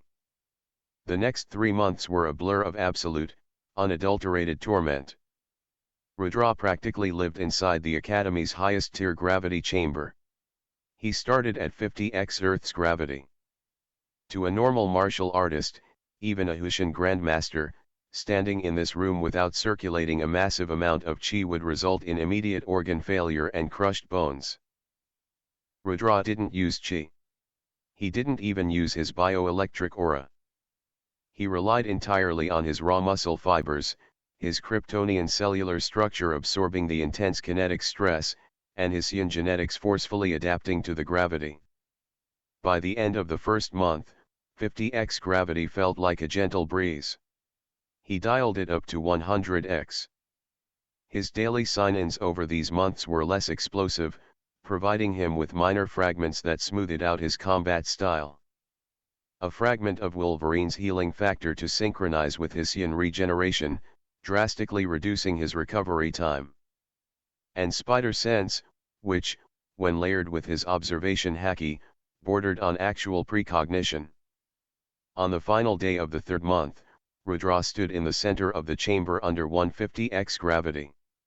The floor plating beneath him was permanently warped. He was shirtless, his physique carved from absolute aesthetic perfection. He didn't look like a bulky bodybuilder, he looked like a coiled steel spring. Every time his heart beat, a faint, rhythmic shockwave echoed in the pressurized room. System notification, 3-month assimilation complete. Sion bloodline, 15%. Kryptonian cells, 10%. Physical vessel grade, Xian, innate master, equivalent. Host can now generate enough physical leg strength to initiate atmospheric flight, JEPO/skywalk. Rudra exhaled a long breath of white steam and pressed the terminal to shut off the gravity. The sudden loss of 150x pressure made him feel so impossibly light that he almost floated. He walked to the locker room, pulling on a sleek, dark Academy elite uniform. It was time. The ancient sovereign's ruin was opening. Chapter 38, The Outer Trash. The journey to the borderlands took 3 days via a heavily armored Academy dreadnought. Rudra was not alone. Head Examiner Vane had selected 4 other elite initiates to accompany him. They were the cream of the crop in Sector 7, all Hushin Grandmasters, arrogant and proud. Yet, during the flight, they kept a wide, terrified berth from Rudra. The rumors of Sub-Level 4 and Master Lin's humiliation had cemented his status as an untouchable anomaly. When the dreadnought finally pierced through the raging atmospheric storms of the borderlands, the landscape shifted dramatically. The barren, rusted wastelands gave way to a massive, ancient crater. At the center of the crater floated a colossal, fractured stone archway, crackling with violet spatial lightning. This was the Sovereign's Gate. Around the crater, dozens of massive, opulent flying ships were already anchored. They bore the emblems of the Central Continent's ruling factions, the Heavenly Sword Sect, the Void Dragon Empire, and the Nine Suns Pavilion. As the Academy's dreadnought landed, Vane gathered the 5 initiates. "Listen to me carefully," Vane warned, his expression grim. "The youths out there are not from the outer sectors. They have been bathed in high-density chi since birth. Do not provoke them. Enter the ruin, gather what resources you can, and avoid conflict with the Central Continent heirs." Rudra simply nodded, his face impassive. As they walked down the ramp and onto the staging ground, the oppressive weight of the area became apparent. The ambient chi here was so thick it felt like walking through water. The 4 other Sector 7 elites immediately began sweating, forced to circulate their internal energy just to breathe. Rudra didn't even blink. His Kryptonian cells eagerly drank the dense, high-tier energy, acting like a sponge in an ocean. A group of youths wearing pristine white robes with silver sword emblems walked past them. The leader, a handsome young man with eyes like polished jade, paused and looked at the Sector 7 group with unconcealed disgust. "Look at this," the young man sneered to his companions. "The outer sector actually sent candidates. They are sweating just from the ambient air pressure. They will die the moment they step into the Sovereign's pocket dimension." One of the Sector 7 elites, a proud youth named Kalen, bristled.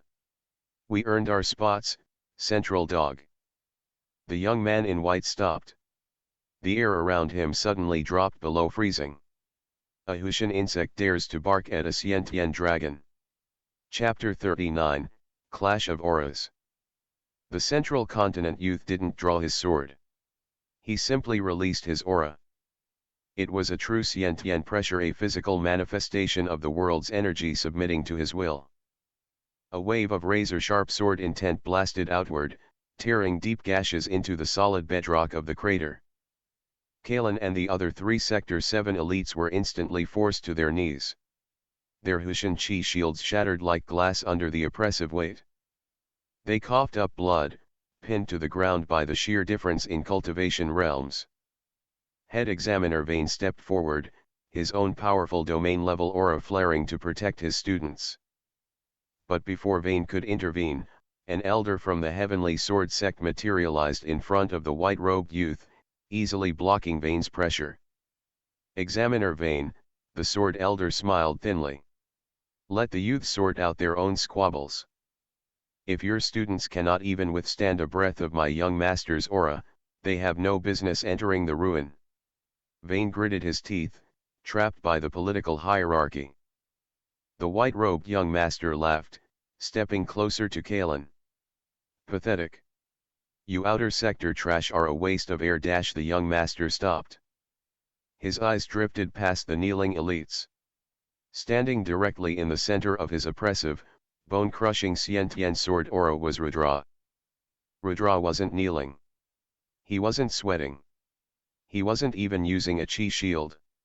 He was just standing there, looking at a small, violet spatial tear near the archway with mild curiosity. The razor-sharp sword intent swirling around him was harmlessly deflecting off his invisible bioelectric aura. "You," the young master narrowed his eyes, feeling a spike of irrational irritation. "How are you standing?" Rudra slowly turned his head. His dark eyes locked onto the Central Continent genius. "Your aura is loud," Rudra said quietly. "But it has no weight. It's just compressed air and arrogance." The young master's face twisted in absolute fury. "Die." He flicked his finger. A condensed beam of Xiantian sword chi, capable of slicing a dreadnought in half, shot directly at Rudra's forehead. It was a lethal strike, completely ignoring the rules of the gathering. Rudra didn't dodge. He raised his hand and coated his index finger in pitch-black armament haki. He flicked his finger against the incoming sword beam. Clang! The sound of metal striking metal echoed across the crater.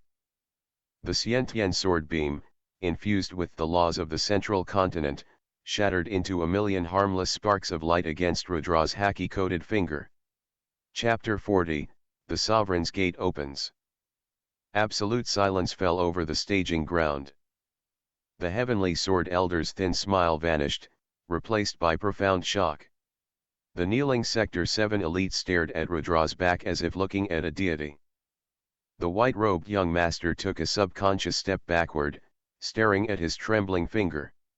You shattered my innate sword chi with your bare flesh? What kind of demonic art is that?" Before Rudra could reply, the colossal stone archway at the center of the crater let out a deafening groan. The violet spatial lightning condensed, tearing a massive hole in the fabric of reality. A vortex of swirling, Chaotic colors appeared within the archway. The ancient sovereign's ruin was open. "The gate is open," someone shouted, breaking the tension. "Go. The pocket dimension will only remain stable for 1 week." The Central Continent factions immediately abandoned the confrontation, their elders barking orders as hundreds of youths rushed toward the portal, eager to claim the ancient treasures within. The Sword Elder glared at Rudra. "You have strength, outer sector boy. But brute force means nothing in a dimensional pocket. We will see if you survive the inner trials." He grabbed his young master and blurred toward the gate. Vayne walked over to Rudra as the other elites finally managed to stand up, their legs shaking.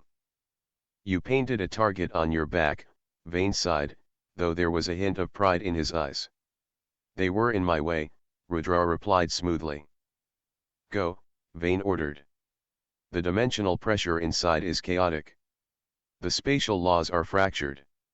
Normal chi users will find their powers heavily restricted. That is your advantage." Rudra nodded. He didn't run like the others. He simply executed a single saru, vanishing from the crater and reappearing directly at the edge of the violet vortex. Without a second of hesitation, he stepped through the tear in space. Chapter 41, The Iron Forest. The transition was violent. For a normal cultivator, passing through an unstable dimensional gate felt like being squeezed through a meat grinder. Their dantians would violently contract to protect their core. For Rudra, it just felt like a heavy massage. His densian musculature and Kryptonian cells absorbed the spatial friction effortlessly. He landed on solid ground with a heavy thud. He opened his eyes. The sky above was not blue, but a swirling, bruised purple, devoid of a sun or stars. He was standing on the edge of a massive, eerie forest. But the trees were not made of wood, they were made of dark, rusted metal, their leaves sharp as razor blades. The gravity here was immense, roughly 100x Earth normal. For the Central Continent youths, this would require constant chi circulation to avoid being crushed. For Rudra, it was just his morning workout routine. He activated his observation haki, expanding his senses. The interference was massive. The ambient energy here was chaotic and ancient, scrambling his radar. But he could feel scattered auras miles away, the other candidates, likely fighting the indigenous beasts. Suddenly, his spider sense flared with a sharp, piercing warning at the base of his skull. Above and behind. Rudra didn't turn. He instantly coated his entire back and shoulders in armament haki. Screech! Something massive dropped from the metal canopy. 2 scythe-like appendages, glowing with a terrifying, spatial-rending energy, struck Rudra's back. The impact drove Rudra to his knees, his haki-coated skin sparking violently against the blades. The ground beneath him shattered, creating a massive crater.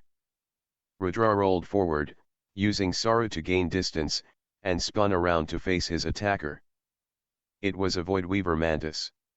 It stood 15 feet tall, its carapace shimmering like a starry night sky. This was not a beast that relied on raw elements like fire or ice. This was a Zionation-level predator that possessed a rudimentary understanding of the law of space. Its scythes didn't just cut matter, they cut the space occupying the matter. A spatial predator, Rudra muttered, his eyes narrowing as he felt a slight, stinging pain on his back. The mantis hadn't broken through his haki, but the spatial friction had bypassed his armor just enough to bruise the skin. The mantis clicked its mandibles, its multifaceted eyes locking onto Rudra. It blurred, vanishing entirely from the physical plane, utilizing short-range spatial teleportation. Chapter 42, The First Gate. Rudra's Sharinan snapped open. The single tomo spun frantically, tracking the micro-distortions in the spatial fabric around him. Left. Rudra ducked. A spatial scythe materialized out of thin air, slicing horizontally through the space where his neck had been a millisecond prior. The attack carried so much conceptual weight that it cleanly sliced through a dozen metal trees behind Rudra, the trunks slipping off their bases without a sound. It teleports and strikes simultaneously. Standard physical speed isn't enough to counter spatial manipulation. Daily sign-in reset. Location, Ancient Sovereign's Ruin, Dimensional Pocket, dot. Would you like to sign in? Sign in. Rudra yelled, dodging another teleportation strike by a hair's breadth. Sign in successful. Reward, the 8 inner gates, first 3 gates, Naruto Universe. Removes the body's natural limiters, allowing the user to access 100% of their physical potential. Grants exponential multipliers to speed, strength, and stamina at the cost of severe muscular damage. Note, Hostian/Kryptonian hybrid physique negates 90% of the muscular damage. Rudra smiled a savage, bloodthirsty smile. A sentient beast that could cut space was the perfect test subject. The mantis reappeared above him, both sides crossing in an X formation, aiming to divide Rudra into 4 pieces. Gate of opening. Rudra roared. A click echoed in his brain. The mental limiter that prevented a human from using their full muscle capacity snapped. A violent, rushing aura of green energy erupted around him, not chi, but pure, vaporized sweat and biokinetic force. Gate of healing. The second limiter broke. His Kryptonian cells hypercharged, flooding his body with raw, unfiltered stamina. Gate of life. Open. His skin flushed a deep red. His veins bulged like steel cables. The sheer physical pressure radiating from his body began to warp the chaotic space around him, creating a localized gravity well of pure density. The mantis's spatial scythes descended. Rudra didn't dodge. He looked up, his Sharingan blazing, and caught the blades with his bare hands. The spatial energy ground against his palms, trying to cut through reality itself. But Rudra's physical density, multiplied exponentially by the 3rd gate and reinforced by armament haki, was too absolute. He held the space-cutting blades in a dead halt. The mantis shrieked in confusion. It tried to teleport away, but Rudra's grip on its scythes anchored it to the physical plane. You cut space, Rudra said, his voice vibrating with unnatural bass. I break it? With a roar that shook the metal forest, Rudra ripped his arms apart. The sickening sound of tearing carapace echoed through the purple sky. He didn't just break the mantis's guard, he physically tore both of its massive scythes clean out of their sockets, alien blood spraying like a geyser. Before the beast could even register the pain, Rudra vanished. He moved so fast under the 3rd gate that the chaotic spatial laws of the ruin couldn't even track his mass. He reappeared directly in front of the beast's chest. Water breathing, ultimate kinetic burst plus 3rd gate plus armament haki. He drove his fist completely through the mantis's impenetrable sentient carapace, his arm burying deep into its chest cavity. His fingers wrapped around its massive, pulsating spatial core. With a brutal yank, he ripped the core out. The mantis froze, its eyes dimming, before it collapsed into a heap of shattered metal and alien gore. Rudra stood over the corpse, the green aura of the 3rd gate slowly retracting.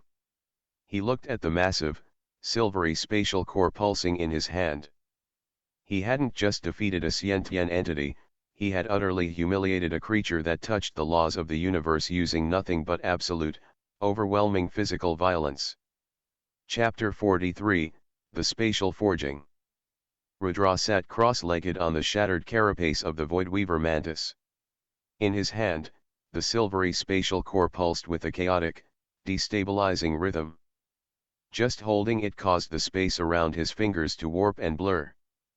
For a central continent genius, absorbing a spatial core required a specialized Dantian technique, months of meditation, and protective arrays. One wrong move, and the spatial laws would slice their internal organs to ribbons. Rudra didn't have months. He didn't have a Dantian. Kryptonian cells act as batteries, Rudra murmured. Xian cells adapt to trauma. Let's see if we can digest a concept. He closed his hands around the core and engaged his total concentration breathing. His lungs expanded, and he forcefully crushed the silvery core. Instantly, liquid silver energy exploded into his palms, sinking directly into his bloodstream. The pain was unlike anything he had experienced. It didn't burn like the fire core or freeze like venom, it felt as though microscopic blades were trying to individually sever the atomic bonds of his cells. He was being unmade from the inside out. Rudra's muscles spasmed violently, his skin cracking and bleeding. But the moment the damage occurred, the Wolverine healing fragment and the Xian genetics activated simultaneously. His body violently stitched itself back together, adapting to the spatial friction, forcing the Kryptonian cells to store the chaotic energy within his very muscle fibers. For an hour, Rudra waged a brutal war against the spatial laws. When he finally opened his eyes, the bleeding had stopped. He exhaled a long breath, and the air in front of him literally fractured, leaving a temporary black line in space before it healed. System notification: host has assimilated a Xiantian spatial core. Result: spatial anchoring achieved. Host's physical vessel is now immune to forced spatial displacement. Physical strikes now passively carry spatial friction, allowing host to physically grip and shatter localized space. Rudra looked at his hand and clenched it into a fist. The air around his knuckles cracked like glass. He didn't have a domain, but he had just turned his own body into an absolute, localized singularity. No spatial lock could hold him, and no elemental shield could stop a fist that bypassed space itself.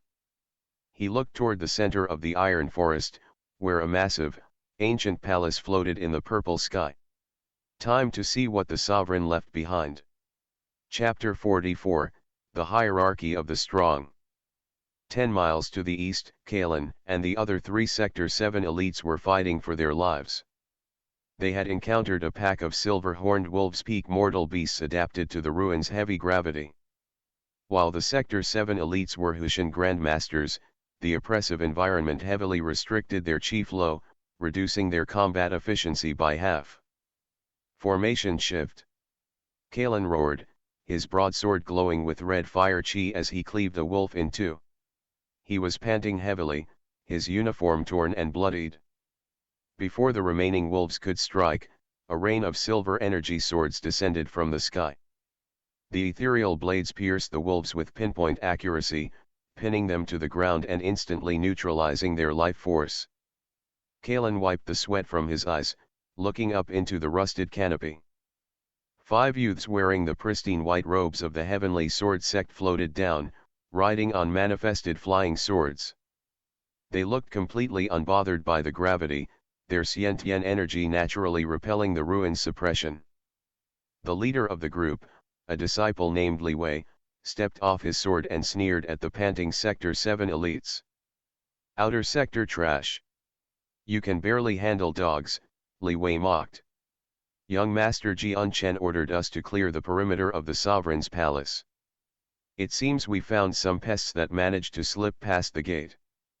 We claim no enmity with the Heavenly Sword Sect, Kalen said, stepping forward diplomatically, suppressing his anger. We will leave the sector immediately. Leave. Li Wei laughed, drawing a slender, beautifully crafted long sword. You misunderstand. The central continent does not share ruins with outsiders. Your presence here insults our young master's eyes. Hand over your spatial pouches and sever your own dantians. We will let you crawl back to the gate alive. Kalen's face drained of color. Sever our dantians. That makes us cripples. Better a cripple than a corpse, one of the other disciples laughed. The Sector 7 elites drew their weapons, their auras flaring in desperate defiance. But it was useless. The 5 heavenly sword disciples released their Xiantian sword intent, an oppressive wave of energy that immediately forced Kalen and his team to their knees. Stubborn insects, Li Wei sighed, raising his sword to execute Kalen. Chapter 45, the king's intent. Rudra was